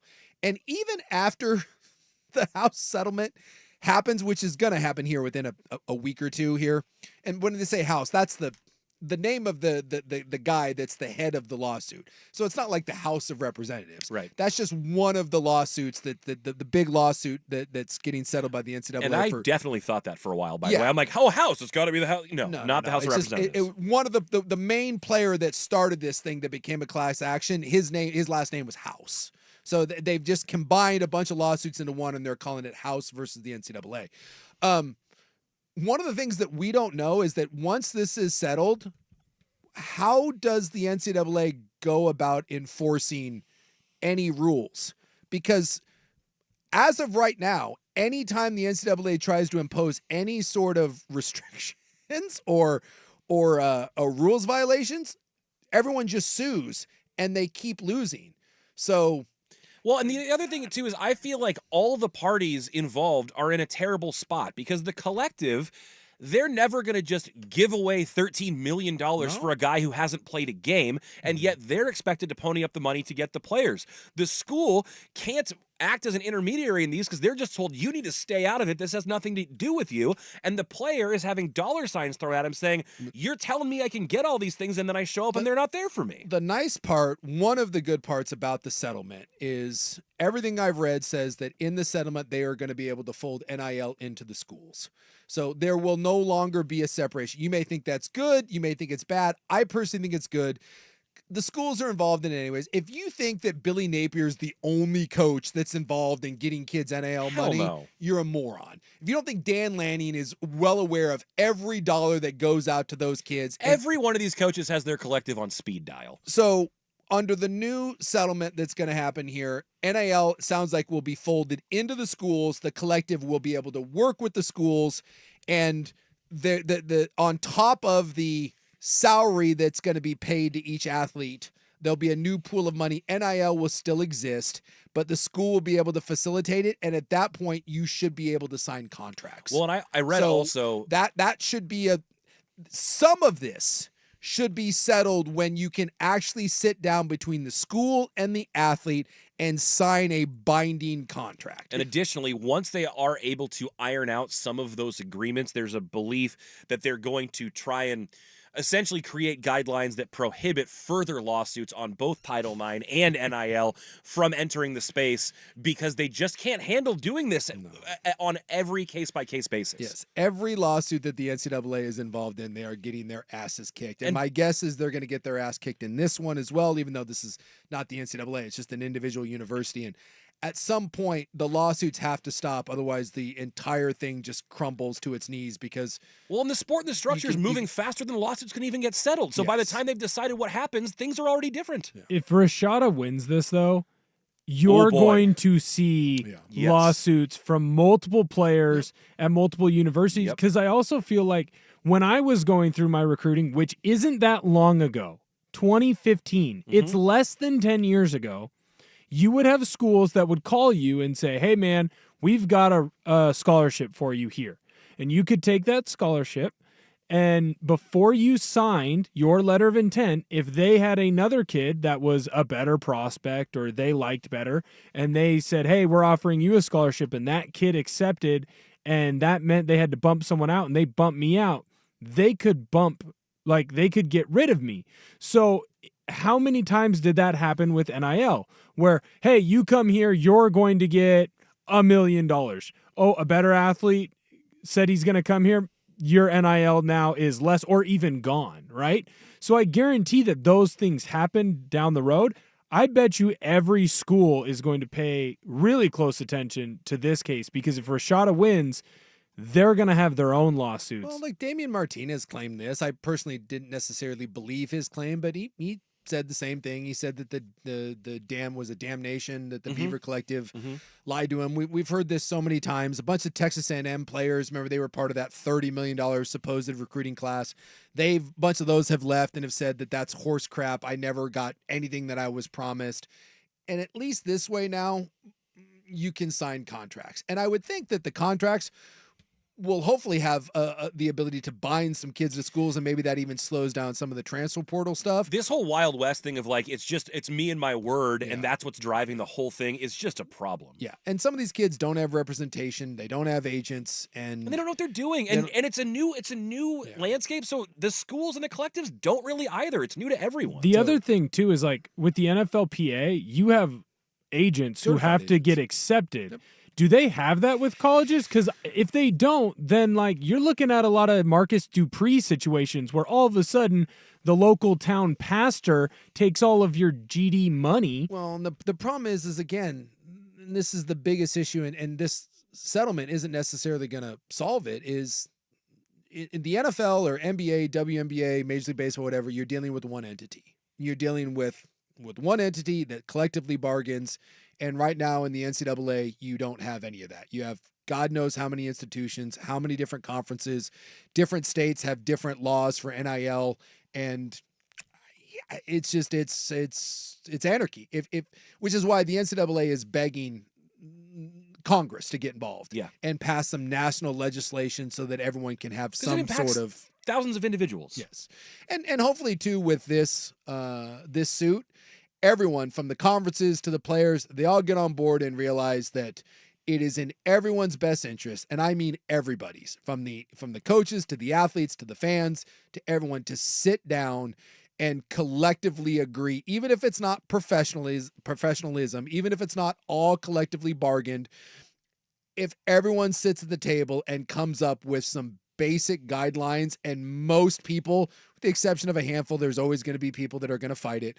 But if you set some precedent and everyone gets together and says this is best practices, and something new comes out of this, maybe it's positive going forward, because this Napier lawsuit is just the first, and unfortunately what could be a long, ugly, nasty process here that occurs time and time again. Well, let's head back to the hardwood for a bit. Eastern Conference Finals have just got underway. Got news breaking about one of the Ball brothers in trouble and how some NBA bettors are just walking to the sports betting window and burning their cash. That's coming up next, but first, Ortner with SportsCenter.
Cup? We're really getting into it. I have an interest this year in the Edmonton Oilers. I have a futures bet on them. But yeah, we were talking Oilers Stars. We were talking Rangers Panthers. I'm not sure if anyone cares about that besides us. Well, I was sitting there thinking to myself, like, the idea of me sitting here with Rob talking about the Stanley Cup playoffs. It's slightly different with you sitting over there. You asked me about the Stanley Cup finals or the conference finals versus Rob, who likes the Tampa Bay and the Lightning. You know, that's his right, of course, his hot hockey takes. Definitely. Well, let's go back to the NBA for a moment because there's nothing happening on the ice tonight. But on the hardwood right now, the Celtics with a 7-point lead in the first quarter against the Pacers. But and is it me, or is there a commercial every 7 seconds in this feel that freaking game?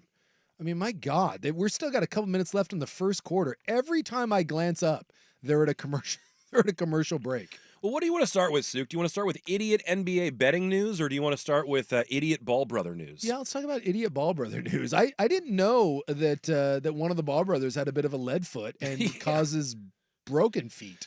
Yeah, so this story comes to us out of Charlotte, where there is a family that's suing Lamelo Ball after he allegedly drove over her son's foot while the son was seeking an autograph. Yeah, he's got there's photos of him. He's got crutches and the whole deal. And of all the days, this was on the Purple and Teal Day back in October, which is essentially their fan fest. It's the autograph day, and I guess this kid saw LaMelo coming to his car. He had a jersey he wanted to sign and maybe another item, and he ran over and was like, hey, can I please get your autograph? And LaMelo just kind of ignored him and took off. And the mom said she saw her son fall to the ground, and she thought, oh, he must have dropped something.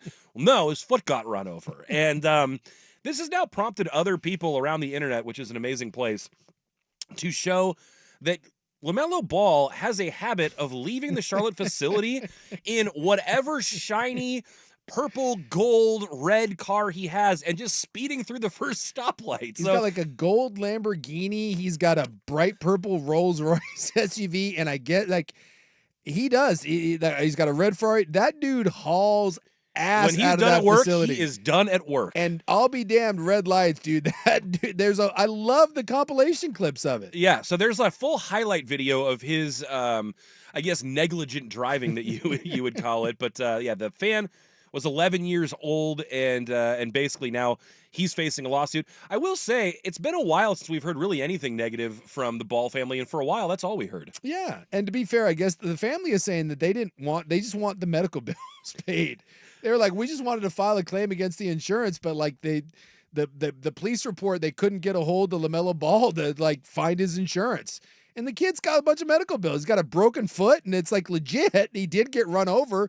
And so they're like, we just want the medical bill paid. And I guess LaMelo wouldn't give him any information, so they had to sue him so now to take care of the kid's poor foot. Now that we're suing, we've really got to get the theatrics dialed up. And so here's some quotes. This one first from the lawyer says, this was his hero, his idol, and he got run over by him.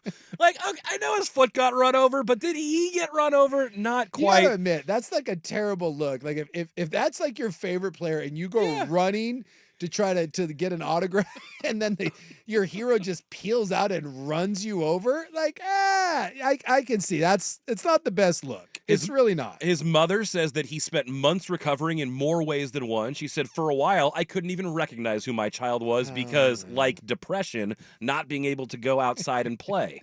When you see your children hurt, it hurts you. It's been rough, real rough. I mean, I'm a strong person, but this broke me. This is where I roll my eyes a little bit. You know, like clearly the kid shouldn't have to pay for his medical bills. LaMelo Ball quit being a jackass. Give the kid a signed jersey. What's the medical bill? 10, 15 grand. Write the poor kid a check for $30,000 and be done with it. You don't need to lawyer up and all this. And the mom doesn't need to, I don't recognize my child. And he got his foot run over. He was in a cast for a couple of weeks. Can we stop with the dramatics? It's not the days of our lives. And then, of course, we have the lawyer from the other side who said, they're just going after Ball because he's a celebrity and has deep pockets. I'd say if that was the case, we would have done this a long time ago. Well, you did run him over. I mean, like, no one's really questioning that. You ran the kid's foot over. Yeah, the lawyer is saying that we would have done this a long time ago if we thought that they were going to actually help pay for the medical part of it, but they didn't, and so now here we are. It's like, Said the lady is broken. She should talk to a few Palestinian refugees. Oh boy.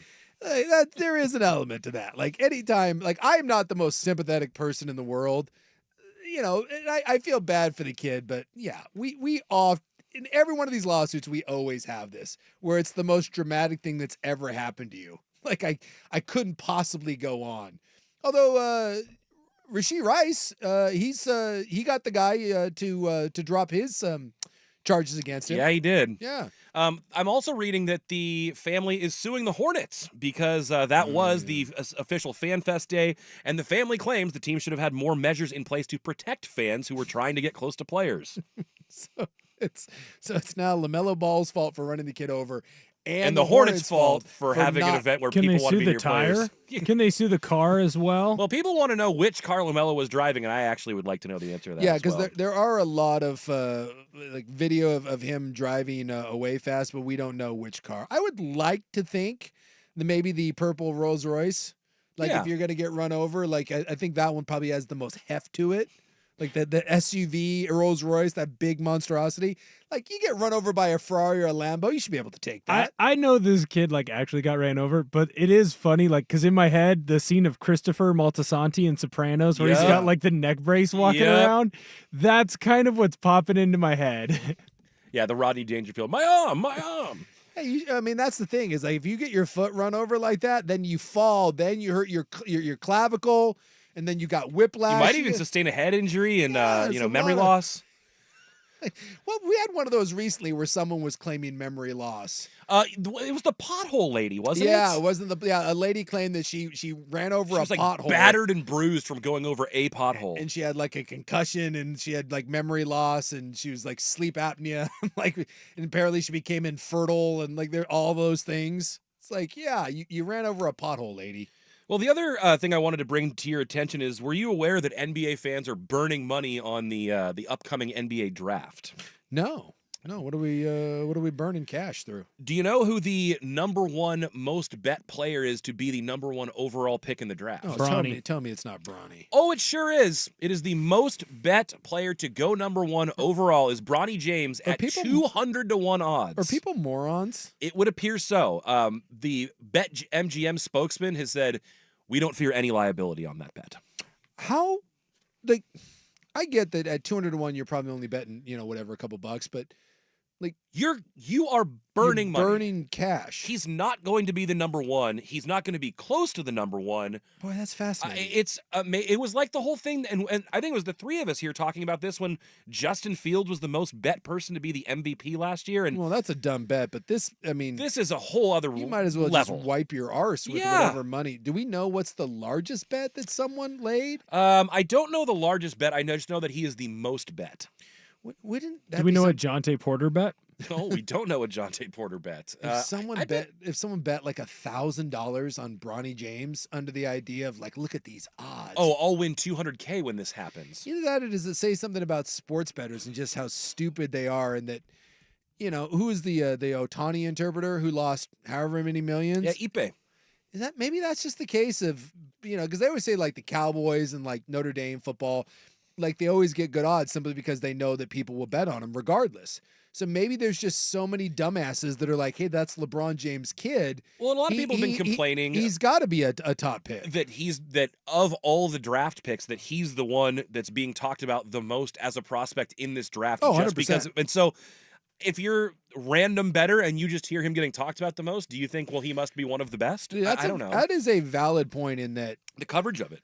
I have seen and read 10 times the Bronny James draft stuff than I have every other player Yep. combined. Yep. Like- I mean, including the guys who are going to contend to go number one overall, who, by the way, we don't know who that's going to be yet. So the Sarr guy, supposedly the Frenchman, he's supposed to be number one, and then the other French kid, and this says something, I can't remember what his name is. Yeah, we talked about this last week. Because Sarr's like a center, and then there's another Frenchman who's like he's a wing player. And that says that we're just like, oh, it's the French guy whose name escapes me. And then like you've got the kid out of Risache, Yeah, Zachary Risache. Risache. I'm not kidding. When 10 times the amount of coverage towards Bronny James, who more than likely won't even get drafted. That might be underselling it. It might be 50 times more coverage. I don't think I've heard a major network mention this kid Reece Arche's name. That says something. All you need to know about the coverage of the NBA and how stupid it is this right here. Because we always say that the worst part about the NBA coverage is no one ever actually talks about the on the floor stuff. It's always just some sort of drama about who's going to get fired, what star needs to get traded, all that. They don't actually talk about what is happening. It is such a TMZ related trash coverage of a league. Can you imagine if, like in the NFL draft this year, like we had Caleb Williams and all the quarterbacks and Marvin Harrison Jr. Can you imagine if we had, I don't know, Joe Montana's kid? And Joe Montana's Jerry kid, Rice's kid. Yeah, Jerry Rice's kid. There's a good one. Jerry Rice, arguably the greatest football player of all time, greatest receiver of all time. Can you imagine if we had, like, you didn't hear one word, and Jerry Rice's kid is actually pretty good. He got drafted in the 7th round, and he's upset about it. Thought he should have been higher than that. Jerry Rice's kid is a hell of a lot better than LeBron James's kid is. Yeah. And imagine if you heard the amount of draft coverage towards Jerry Rice's kid that you did towards the, but it would never happen. This is why. So why? Which is weird. It begs the question: why is it happening? Because the NBA is stupid, and for whatever reason, they have collectively decided as a media group that this is how the NBA should be covered. And it's honestly, I think it's embarrassing. And it's the only sport that's covered like this. And I don't know why. I don't know why. You'd have to ask Danny or Sprague, diehard NBA guys, why that is. But I've never seen a league in my 20 years that's covered anything like the NBA. And this drafting with Bronny James is a prime example of it. Well, we need to go ahead and move the ball down the field here. There's a GOAT retiring. I don't know if you're aware of it, but we'll pay him tribute coming up next. You're listening to Primetime on 1080 The Fan.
pioneer of his sport, if you can call it that.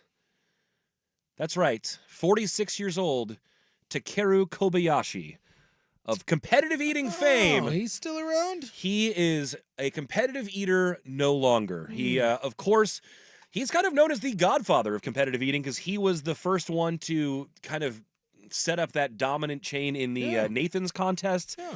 Joey Chestnut ultimately ends up kind of taking over that crown, but Kobayashi, much like Forrest Gump at the end of Forrest Gump, says he's done running. He just says, I'm not hungry anymore. Well, first off, I didn't remember what his first name was. I just knew him as Kobayashi. Takeru Kobayashi. And, I feel bad for him because he was a big deal for a while, and then Joey Chestnut came and USA'd him. He kicked him right in the taint, and, dude, Kobayashi is, like, nothing anymore. Remember, it was, like, a big rivalry for a while, and then, like, I don't know, Chestnut just left him. He's the Ronda Rousey of competitive eating. He was like the biggest deal in the world, and then like the sport caught up to him. He won the Nathan's hot dog eating contest 6 years in a row before he was derailed by Chestnut.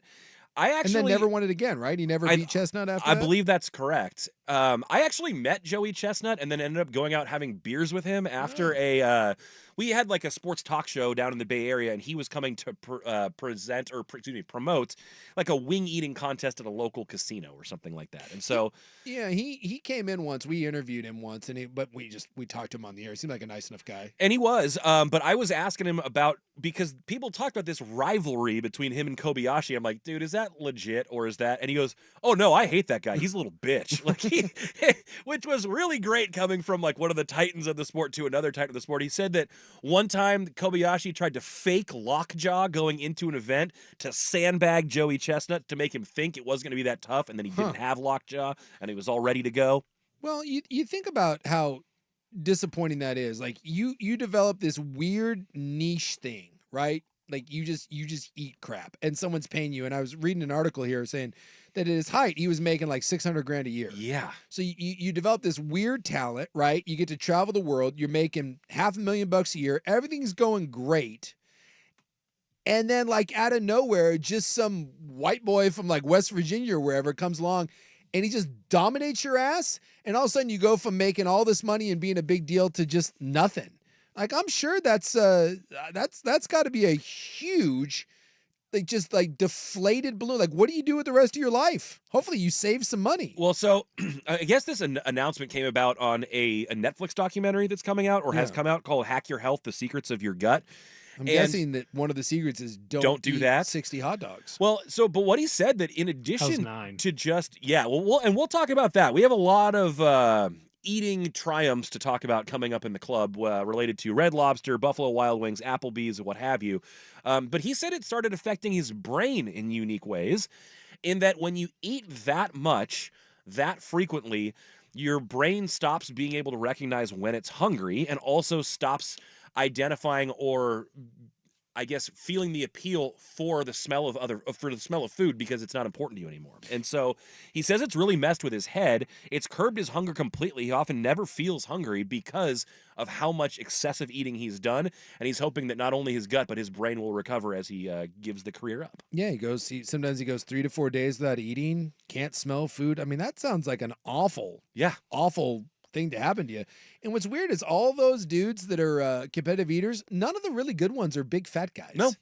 Like, because I watch that Nathan's, dog contest every year, and there's always like 3 or 4 just 400-pound fat ass. They never win. It's because Chestnut's not, I mean, he's not a small guy, if I remember. No, and he's got some extra, but he's not a fat ass. No, Chestnut's not a fat guy. And Kobayashi was like in shape. Kobayashi had like he was abs. skinny. Yeah, he was a skinny guy. There's MTV had those True Life episodes long ago, and there was one that they did was I'm a Competitive Eater, and they followed Kobayashi and Chestnut and some others and checked out some of their training regimens. And the things they would do to just go and stretch their stomach, they'd like eat 2 heads of like iceberg lettuce and then drink 2 gallons of water just because it would just fill you up. But like you're not actually taking on like as a stretching training exercise for your stomach. No, thank you. Gross. What an awful way. Like you think about that feeling when you eat too much and you just want to die. And now that's your job and you're doing that all the time. No thanks. Well, I would like to pay tribute to the legend before we see him Well, we no longer see him in competition. I have a list of his world records up. I'd like you guys Yeah, to because determine. he does more than just hot dogs. Oh, yeah, he does. So I want you to determine which one of these is the most impressive. So he holds 2 records for bunless hot dogs, which is different than the Nathan's. Those are in a bun. That's just throat darts. Throat darts, 110 bunless hot dogs in 10 minutes. That was 110 in 10 minutes.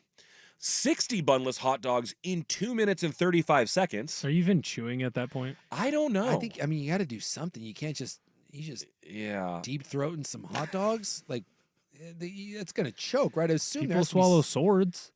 Yeah, but they those come back up. He ate 150 rice balls, which equated to 20 pounds of rice in 30 minutes on something called Food Battle Club. Ugh. 13 grilled cheese sandwiches in 1 minute.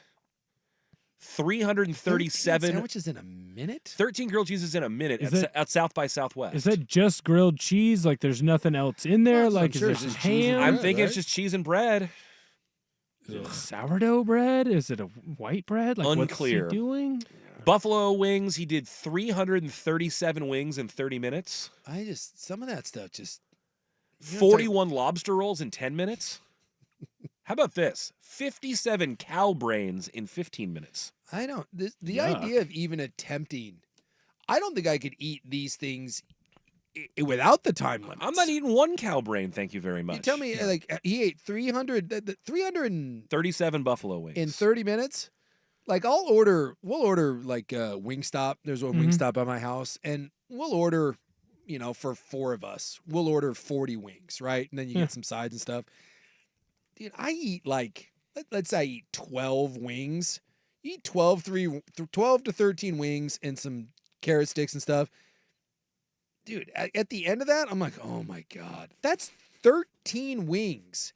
Maybe, okay, so let's maybe say this is where we differ, buddy. Let's maybe say without that other stuff, let's say you eat 330 wings. Yeah. That just seems like of all that's the one that I can't process. And the ones that I feel like the ones where the time is shorter make a little bit more sense because like you maybe you're not feeling it by then, but you have one of these 30-minute windows, you're definitely feeling it by 15, 20, 25 minutes and you're just still going. Additionally, he did 93 hamburgers in 8 minutes. They were the my God. They were the little slider ones from White Castle? Crystal, which is like White Crystal, Castle. Yeah. He did Still 159 tacos in 10 minutes at the Gringo Bandito Chronic Tacos Challenge. I might be able to do that. How about, could you do 62 slices of pizza or 15 and a half pizzas in 12 minutes? Oh my That God. one- okay, I have a new. I thought the wings was the one where I was like, what the hell? 15 and a half pizzas in 12 minutes. That's insane. Doesn't say what size. I'm guessing regular large. Yeah, I don't even. Are they all cheese? Are they pepperoni? I would think doesn't specify. It said it was in Canada, so I don't know, maybe Canadian bacon. And then finally, he was the fastest to take down a full-size cheesesteak. He could do that in 24.3 seconds. And then he also once did 21.3 pounds of soba noodles in 12 minutes.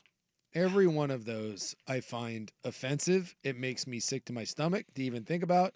But I'm still going with the pizza one as the worst because Pizza's insane. Well, at my fattest, right? So college, Right. College was at my fattest, and we would get the large pizza pipeline with 2 drinks for $9.99. Oh yeah, It's the best deal. they had that deal when I was in college too. $2 more, you got an order of crazy bread. Yeah, right? tricky sticks. Tricky sticks. So at my fattest, large pepperoni pizza, 2 sodas, order of crazy bread.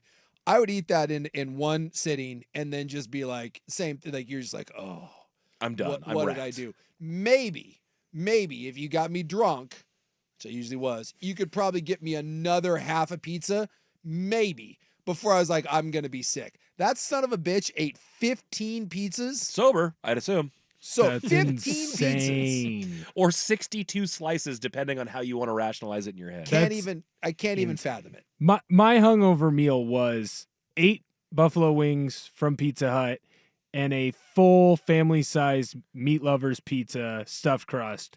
And after it, and some chocolate milk. Go Will. I Jeez. would lay in bed until 2, go and eat that, and then go back to bed until about 6 or 7. And I wasn't eating anything else the rest of the day. 15 pizzas is an 12 insane minutes. Yeah, it just that's number. not. I cannot. My brain cannot process it. Like his brain can't process being hungry. My brain can't process eating 62 slices of pizza. Well, at risk of turning off the appetites of any of our listeners, we will turn the page and move forward into the club, but we're not done talking about food because apparently all you can eat food bankrupted one chain and another chain may be going down that same path. That's next, plus a Where Are They Now Pro Athletes edition coming up in the club on the Fan.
going somewhere and paying, let's say, $50 to $60 for a steak. That's Probably not happening. not gonna happen. I took my mom once to Henry's 12th Street Tavern. Rest in peace, by the way. I liked it. That was a great spot. Good happy hour. Good late night happy hour. Henry's was a good spot. But like, Give me let's some not. of those gorgonzola fries. Yeah, the gorgonzola fries were great. But like, Henry's wasn't like fine dining. It was a part of a chain. But Henry's was nice, right? Yeah.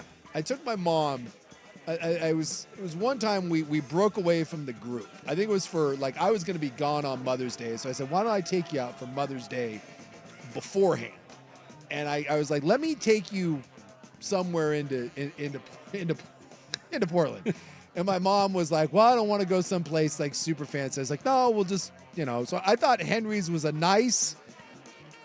it was an elevated version of like Red Robin or wherever she would want to go. You would have thought I took my mother to a Michelin star restaurant. Years to this day, my mom would be like, "Oh, that place. That was just the best food." I was like, "There's better ones over there, Ma. Just let me take you." It's so nice. There's better things. And now even in Vancouver now, like along the waterfront, Yeah. there's like some nicer stuff. Like, and it's not that much more expensive than Olive Garden and Red Robin.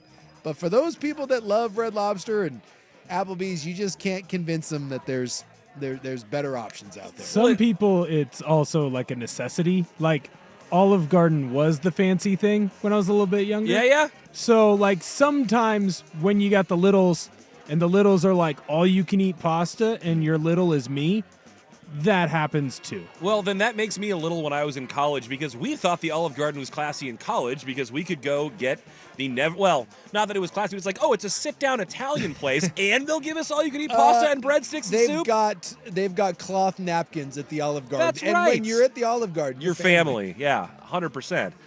I have a buddy who's kept tally of his greatest Olive Garden all-you-can-eat accomplishments. I want to say it was like 7 breadsticks, 5 bowls of pasta, and 4 plates of salad, something along those lines. Can I just say that in America, we should not be proud of those things. No, we shouldn't be counting, but when it's all you can eat, we do. It's embarrassing. We had a friend who remained nameless, but they had a son, and he was a big kid. And they were always so proud. And when I say big, he's big. They were always so proud of what he would eat. And I found it to be such a weird, and I've seen this amongst other. Based on volume or variety? My family what? did this. What? My family did this too. Yeah, it's such a unhealthy, awful thing. And yet I've seen it so many times in my family and in other people's families where they brag about their 12-year-old kid being able to eat Like an adult or whatever? a gargantuan amount of food. They're like, "You wouldn't believe what my little man ate the other day." First off, he's not little. He's like 12 and he's like 260 pounds. And you shouldn't be bragging about him eating the world's largest hamburger at like this giant plate of fries and then be like, "You know what? He wanted a giant milkshake afterwards." It's like, that's not good. It's unhealthy. Like, and yet we view it as some sort of, and my family was this way. I was this way for 30 plus years until I realized that's not good. You shouldn't be like, hey, check out how many wings I ate. Let's see how fat I can get and how much diabetes I can cram in. So for those who actually aren't aware, and I wasn't aware of the details of this with the Red Lobster, but basically the all-you-can-eat shrimp was a limited time offer for many years, Yeah. and then they made it a Shrimp permanent fixture. Oh, they did. And that may be what doomed them. I thought like the Shrimp Fest, like I thought it was like a limited time Shrimp It Fest. was a limited time. Last summer, Red Lobster made $20 endless shrimp a permanent menu item. You can't do that. It says that endless shrimp was so successful for 20 years that it seemed to make sense for them to do that. But then it says Red Lobster's latest major shareholder, Thai Union, a Bangkok-based canned seafood company, saw the promotion as a way to sell off the mountains of shrimp it was catching and turned it into an everyday item. So they're like, we have so much shrimp. If we make it an everyday thing, this will be a better way for us to sell our shrimp to them. These fat asses, they can't stop eating shrimp. That's right. And so it says, though, that the change ended up costing Red Lobster $11 million. The never-ending shrimp brought Red Lobster to its knees. It said that that Thai Union At the direction of Thai Union, Red Lobster eliminated two of its breaded shrimp suppliers, basically giving Thai Union more of a monopoly on their shrimp that they were selling them for all you can eat. All kinds of bad. Who would have thought that the Lord giveth the bounty of shrimp and it ends up doing in Red Lobster, which is the only reason to go to Red Lobster was to get coconut shrimp and the Cheddar Bay biscuits. I also have a handful of anecdotes from servers of Red Lobster talking about the hell that they went through with never-ending shrimp. With never-ending shrimp. I also know that one Will Ortner has found that there is an end to never-ending at Applebee's. I think we have all at some point in our fat careers have encountered the all-you-can-eat is more of a guideline than a steadfast rule. Well, and I was gonna say, in college, we did this to one of the local Ellensburg eateries. Like, one of the big bars in Ellensburg went completely out of business on their Taco Tuesday deal because the whole football team would come in. It was like $10, and about halfway through, because it was like a 2-hour stretch, it was when they started serving dollar beers. Oh boy. It was over so fast. Yeah, those places got to be careful. There are football teams that if they're not ready for it will come in with 80 kids and be like, "Hey, we're just going to do the all you can eat thing." It's like, you don't actually have that much on hand. We're going to completely eat you out of your margins. If you were 21, that was how the thirsty Tuesday nights started. Like, we would all go in Taco Tuesday, smack like 20 to 30 tacos a piece, and we'd roll in 20 dudes deep. And then dudes would just start drinking dollar beers, and then Tuesday became a night where you went out in Ellensburg because of that deal, and we ran their business into the ground. Yeah, I'm embarrassed to say that those days existed. I think they're hilarious. It's just awful. I just think about if I could go back in time and tell my fat little self, "Hey, Chunky, put it down. You don't need to eat it." I had a buddy at Skipper's. Had an all-you-can-eat fish and chips, and we went into Skipper's, and I did not get the all-you-can-eat fish and chips. I just got a basket of shrimp and fries and chowder, and my buddy, and they kept coming out and spying, they thought that we were eating it together. And he was a giant man. He was 350 pounds. But what they can't have is people paying for one and actually eating for four. And the third time they came out, I was like, I can assure you that I am not eating this. This is him. And they threw everything at him. They did the super hot order, the super cold order, the super big one, the super small, tried to wait him out. It didn't matter. He just kept churning. And it was getting towards the end, and they came out and they said that they didn't want to open. They were getting ready to close. They didn't want to open another thing of fish, and they offered him whatever clam chowder they had left and a commemorative set of bowls if he would just be done. They bribed him to be done. A commemorative set of bowls. Yeah, he got a commemorative set of Skipper's bowls and a giant tub of their clam chowder if he would just leave. And he was like, okay. And I just think back to that, and I want to say we calculated. I think he ended up eating 20 pieces of fish. The Skipper's, the fish, whatever. Yeah. It's a big chicken strip. And I just think back on that, and I'm like, in what world did anyone feel the need to sit and eat 20 pieces of fried fish and then feel fine after it? Let's go out and grab some beers. Well, let's talk about some of these feats of gluttony, as well as the chain restaurant that is going to go down that very same all-you-can-eat rabbit hole, and they're in our own backyard as well. We'll talk about that coming up next on The Club on 1080 The Fan. It's The Fan on Demand. They're kind of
Will Ortner's collegiate dalliances in the all-you-can-eat game, as well as some of mine that I experienced as well.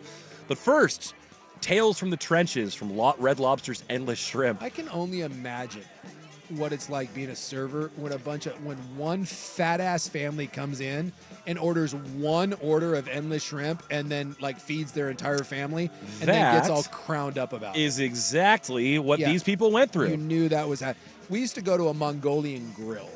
I don't think they exist anymore. Golden Tent. Yeah, it's gone now. Oh, that was the spot in high school. There's at least one Mongolian grill still in Beaverton. I have not been to it. COVID killed them.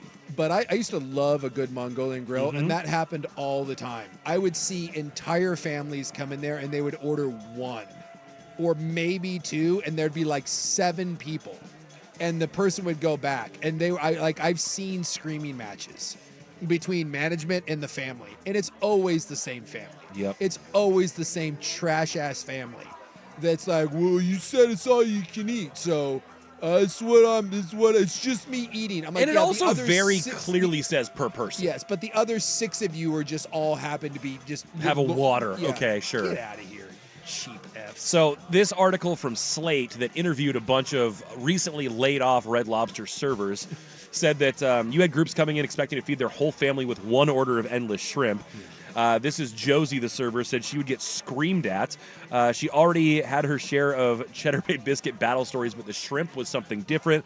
She says it tops any customer service experience I've ever had.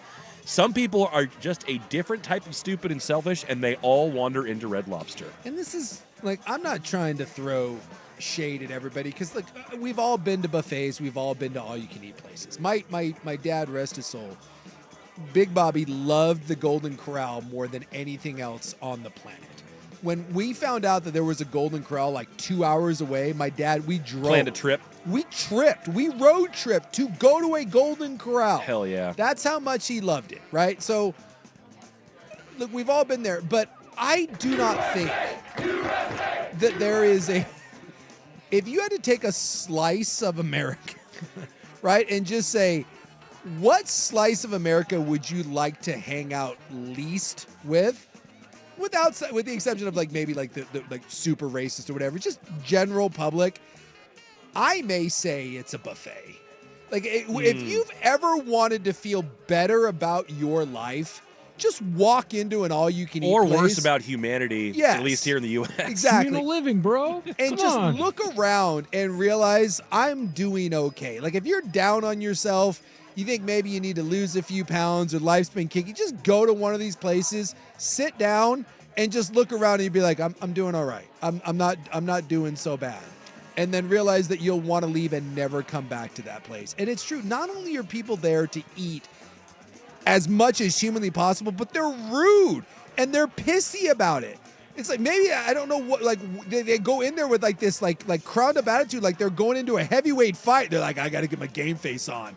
I got to eat everything in here, and I'll be damned if anyone's going to get in my way. God forbid someone reaches out and takes the last roll that you have to wait 4 more minutes for the fresh rolls to come out. Like, people really get crowned up about that. I'm poor, and there's no chance I set foot in a buffet. It's rough. Well, so I want to tell you about one of the people, because in addition to interviewing a bunch of the servers, they interviewed a frequent patron named Michael Durant, who was 23 years old. He said he is very broke and recently relied on a night at Red Lobster's Endless Shrimp to sustain him while his bank account looked bleak. Said he sat there for between 3 and 4 hours in the dining room, downing 83 shrimp in total and taking, quote, at least one nap at the table. See, like, You get kicked then out. You don't here's get the to take a kicker. nap. He says, I am bummed that Red Lobster's going away, but I get it. There's not really anything on that menu worth getting other than the Endless Shrimp. No, you get kicked out. You don't get to take a nap. That's not how all you can eat works. that's embarrassing. You get kicked out. That's not fair. That's my point. Again, I know that times are tough, but like, I'm sorry, there's better ways to spend your money than all you can eat shrimp. Yeah, there's a wing spot that's got all you can eat for $20 tomorrow That's right. We will get into that. Wings? at a local eatery. That's right. So a couple more little stories from Red Lobster, though. This server James from New Jersey, he said he had a man who came in with his entire family. It was a family of 5. He did the all-you-can-eat shrimp, and while his family sat there, he had 16 rounds of shrimp scampi. He said it wasn't even served over pasta. It was just shrimp in garlic wine butter and 16 orders of it. What is shrimp scampi exactly? Is that just shrimp with like bread? It's shrimp that's in a like they said like a garlic wine butter sauce. Yeah. Basically, it's often served over pasta or as a side to a steak or something like that. But Just again, garlic butter. It's a big, just soupy heart attack waiting to happen. and the server says with most entrees around $35 and the endless shrimp around $20, I would go from making $200 a night in tips to about 90 because everyone was paying way less every night on the endless shrimp. And then finally, they said that that wasn't even the worst of the people picking out there. They had someone who put away 16 servings of fried shrimp and someone else who put down 30 orders of fried shrimp in about 4 hours. The calculation on that is 14,000 calories. I just can't process. 4 hours? That was at the Kansas City Red Lobster. I wonder if Rob's been by. I don't know. But when you're these people and you feel like you got over, like on the Red Lobster, like, do you feel good about yourself? Like, I would love to Sometimes. like actually have a conversation with someone who thinks that they're like, yeah, I got over. Like, who leaves and said, "Oh, worth it"? You know, like like maybe they do. I don't know. I don't think anyone leaves and goes like, "Oh, that was worth it." But sometimes, like, look, I'm poor. Sometimes there are good deals that you can't pass up where it's like, I'm a fan of wings. I don't have a lot of money. There's my food for the day, you know? Now, that being said, there were some fat times in college where it's like, hey, you're fat, I'm fat, we're all fat together. Let's have a challenge to see who can go put down the most tacos at the Blue Rock Saloon, and then we'll get housed responsibly, and it'll be super funny. So Yeah, there's something about, like, I get it. If you're drunk and you're 21, my God, you're a family. So that's And- the and thing. someone- The whole thing is a very collegiate feeling Yes. move, or a very Early young, 20s. poor, like Yeah. not even poor, but young and like pinching pennies, way to like stretch your dollar. But the Yeah. whole, like you said, the whole family thing, that's a different ball of Yeah, wax. in Pennsylvania, someone pointed out, but it's true. In Pennsylvania 2 years ago, a full-on riot happened at Golden Corral. Punches, chairs, full-on riot because they ran out of steak. Well, dude, the Popeye's the chickening. Yeah. People died. People died over the Popeyes chicken sandwich. The chickening caused death. Someone was murdered over a chicken sandwich.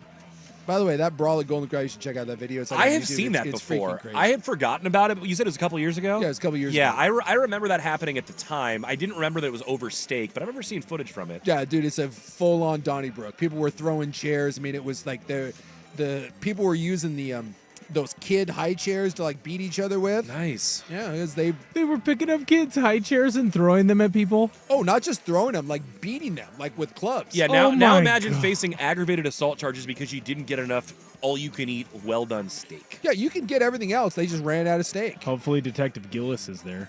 They ran out of steak, and someone was like, same thing. Someone took the last one, and then they're like, hey, sorry, fat asses, you're gonna have to eat one of the 90 other things. And people were like, no, I paid $4.99 extra for steak, and I didn't get all I could have. And next thing you know, you're beating someone with a high chair. You'd think Unbelievable. they'd tire out fast, though. No cardio. That's a good point. Stamina probably lacking in those fights. All right, we need to get to the local establishment and national establishment that is doing an all-you-can-eat $20 meal. Also need to hear more about Will Ortner's accomplishments in the all-you-can-eat game. I've got a story as well. We'll get to that coming up next on The Fan. But first, Will has SportsCenter. Now from the Fan.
On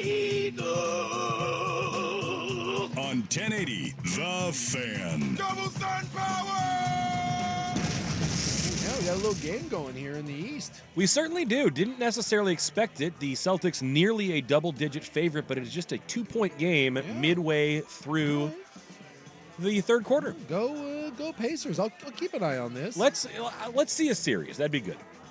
Well, we need to get back into our gluttony, and that starts with the big reveal. There is one local and national chain that is going with a $20 all-you-can-eat. It includes fries, and it includes chicken wings. Buffalo Wild Wings going all-you-can-eat starting tomorrow. At least, Really? I think that's what Ortner said. Is that right? Tomorrow, Will? It's Mondays and Wednesdays. So last week Okay. they started on Monday, and I think it goes until like middle of June or something like that. Oh. There you go. So if you are of the all-you-can-eat variety, or at least think you can get better value at a Buffalo Wild Wings doing that, have at it. Mondays and Wednesdays. So all you can eat. How much is it? $20. Here's the thing about So, that. like, what is a regular order? I haven't eaten at Buffalo Wild Wings in a while. Like Wingstop though, like what's a regular? I'm assuming that like if I ordered, It's gonna be the same. Whatever your Wingstop I figure it's order. gonna be about the same. Like if you order 10 to 15 wings and fries and a drink, I'm assuming you're probably around $20, right? I would think so. Sounds right. I have not been to Buffalo Wild Wings in a while. My more recent gripe with them is I thought that it had been a pretty reasonable place to get wings, and then I thought it got a little bit too expensive. And so I'm like, well, if I'm going to get more expensive wings, maybe I'll go to an independent place or somewhere that, kind of does their own signature thing or whatever. But if you tell me it's unlimited for $20, now I'm interested. Not because I want to go put down, 40 wings or something like that, but there's some bang for your buck now all of a sudden. They're smart that they didn't do this about a month ago, right when like the first part of the NHL and NBA playoffs started. Yeah, Because or even then- March Madness before that. Because dudes would be in there all day. Like that's what I used to do when I wasn't old enough to go to a bar. Is I would go to Buffalo Wild Wings right around end of the first games of Thursday and Friday of March Madness. Like I'd set up my finals so I didn't have to go to class, and then I'd hang out. Now, it wasn't all you could eat, but for me, it's like I can be in a spot, I'm watching all the games, I can't gamble on them because I'm a college athlete at the time, but I can, kind of get that same camaraderie, that same feel, like you start rooting for the underdog or you start rooting with other tables around you. So that was a big thing that I used to do. I loved it. Yeah, I could see value of that. Like if I was sitting there watching a game and you were going to be there for multiple hours, I could see I could see that being an appealing thing. And I'm looking here like on their regular menu, and I don't know how many it comes. It says traditional boneless. It's traditional and boneless wing combo. So yeah, I just pulled up the one closest to me in Beaverton, and it looks like you can get 10 wings for $10.99 or for $19.49. So it's like $20 for 10 wings. So really, It's a great deal. it's yeah. I And mean, you could eat like a normal person. But this is the problem. Like we run into this the American way of doing it. We run into this thing because if you sat down and you ordered 20, like I told you, right, $20, and you get your 10 wings, fries, and a drink, that's your combo. You get some veggie sticks with it, and you eat that meal, you will be perfectly fine. Totally. You will not be hungry, and no way are you going to want more. I should be tapping out at 10 wings anyway. You should be that fine. should be enough, and that's $20. But the problem is you order the all you can eat, you will get done with that. You will not want any more. You will not need any more, and yet you will order. But you will say 10 was going to cost me $20. Yeah. I just paid 20. I better have more than 10 to make it worth my money. There you go. It's like when you go to like have you ever been to Claim Jumpers? It is No, I haven't. I've heard such a tales. stupid amount of food. Like it's not even good food. It's just a ton of it. It comes like on a hubcap. And you're like, well, it's the same price of going to another place, and look how much I get. All the health problems that we have in our country could be solved if we just weren't so fat. Well, it's just portion sizes. If we just stopped with we don't need to eat all you can at every single meal. I saw a TikTok yesterday where it's this girl and she says like, I went and she's in Germany. I went and I ordered a burger and I ordered a side of mac and cheese. And then when I got my bag, I didn't have my side of mac and cheese, so I called the restaurant and was like, no, where's my side of mac and cheese? And then she investigated, and the side of mac and cheese was there, and it was like a little, like, ketchup little thing that you would fill up. Right. And she's like, oh, I guess I should have ordered the full meal. And it's like, no, actually, you probably should have ordered that amount of mac and cheese. That and was it just probably makes right. us all feel fat. When you a lot of times when you travel, if you go overseas, and you'll run into obviously other American tourists, I've seen Americans get very upset when they go into a restaurant and order, and they're all livid at the food that comes because they are expecting Giant plates, giant portions. plates and giant They're like, no, here we make sure the quality is really good and that you have just enough to satisfy you. They're like, wait, not where I'm from. in America. I mean, it's like, I don't care if it's any good. I want it to be cheap, and I want every single bit that I can shove in my face. $20. Although, look, if you got me at a hockey game, if you got me in a Stanley Cup final game, you could probably rope me into a Buffalo Wild Wings for $20 for all you can eat wings. And hopefully I would have some semblance of self-control. Yeah, the text line saying, Suk, are you suggesting we have some portion control? Blasphemy! So, Ortner, I need to know about you and your, I guess, accomplishment eating all you can eat. So, it was wings? Yeah, it was Applebee's wings. So it was right when I first got hired here. So I was still probably 290. I wasn't quite 300 anymore, but I was about 290. Okay. And you're what, like 23? Right. Mom and dad are gone. I haven't been working. I just graduated. I've been working here for like a week. And so I needed some money, and it was after I was coaching my middle school volleyball team. And on the way between La Center and where my parents were living, there was an Applebee's. So I stopped off there, and it was the first college football Friday or whatever. And so there were some games, so I was sitting there watching games, and I did the all-you-can-eat. And I got through the first 2 or 3 rounds, and then all of a sudden Which they were started... roughly how many wings in a round? Like 6? No. First one, probably 20. Okay. Maybe 15. 15, and then probably 10, and then started to go 6. And then it got to the point where they were bringing me out a single wing at a time, and they would wait 5 minutes to bring a single wing out at a time. And I'd just sit there and be like, that's cool. Like, I'll order another beer. And I had a couple beers, and then it got to the point where the manager came out and introduced herself to me and let me know that this would be my last 2 wings and that I would be leaving now, and here was my check, and that I was full. And I said, I guess I think I'm full too. And I left. That is the all-you-can-eat place always has several techniques. Like I said, there's the super big order.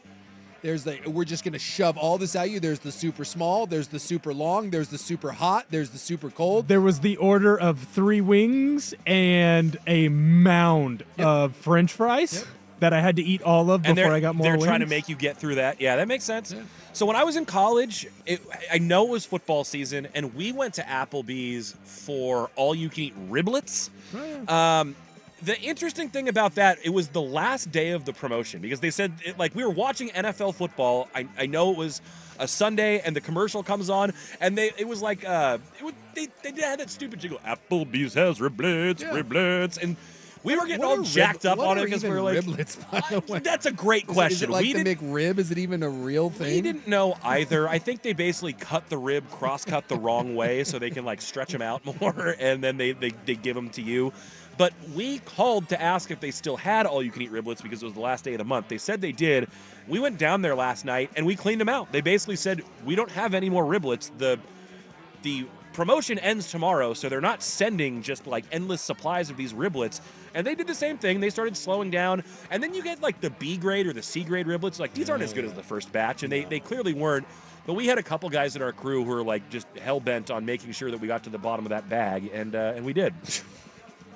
Again, it just has to be a young man's thing because there's got to be because Will's probably on the cusp. I am for sure on the cusp. You're on the cusp now where you look at that and it's kind of embarrassing, or maybe you look back at or you think it's disgusting. It's disgusting. You look back and you're like, oh, those were kind of fun days, but boy, there has to come a point. I'm assuming it's right at that 26 to 28 range where that's just not. that just can't be a thing anymore. There are a lot of things in my life that I'm kind of learning right about this age where things that were funny and fun to do, you probably shouldn't be doing them at 26. Right when people start getting married on purpose, at whatever age that is for you and your friend group, not like there's a surprise pregnancy that no one was expecting. When you start getting invited to weddings, it's time to stop some of that other behavior. When you're getting to on purpose invited to weddings, like we meant to do this, we actually love each other. It's not like one slip past the goalie. No. That's probably when getting drunk at the bar and blacking out is not okay anymore. Yeah, when some of your peers are truly approaching adulthood, and you're like, but I'm still kind of a kid. Yeah, no, it doesn't work that way. That's when the shame, like, hey, I just got kicked out of Applebee's for eating as many wings as I possibly could. And then that person over there just had their first kid with their wife. At 45 going on 46, if I got kicked out of a restaurant because I was eating too much, I think I'd go to rehab. I'd have to I would seek professional help. Like I'd be like, hey, my therapist, we need to like put some of the family stuff on the back burner. We got some new issues that we got to deal with. I don't think I could. I couldn't live with myself. The shame spiral that I would be in if someone came to me as a 45-year-old man and said, "Sir, it is time for you to leave. This is your last order." I would just start crying and be like, I'm sorry. Here's 3 times the amount of money that my bill is, and you will never see me again. I'm going to shamefully walk away. To be fair, I was 24. Yeah. That's what I'm saying. There's a difference between 24 and your 40s. I had less money than I have now, and I have no money now. Is that the Bushido code or whatever? Just stab myself in the gut? Just samurai that up and be like, I'm done. I'm just done. I've got one more brief tale when we come back and wrap it up. It was the time that my brother took down a specialty item at a ballpark that weighed 3 pounds and was 2 feet long. He did it in 10 minutes. We'll get to that next when we wrap up the club on The Fan. The home of Dirt and Spray. I'm Dirt.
Say we just stepped out of the shower?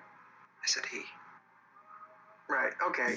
On 1080, The Fan. Double sun power!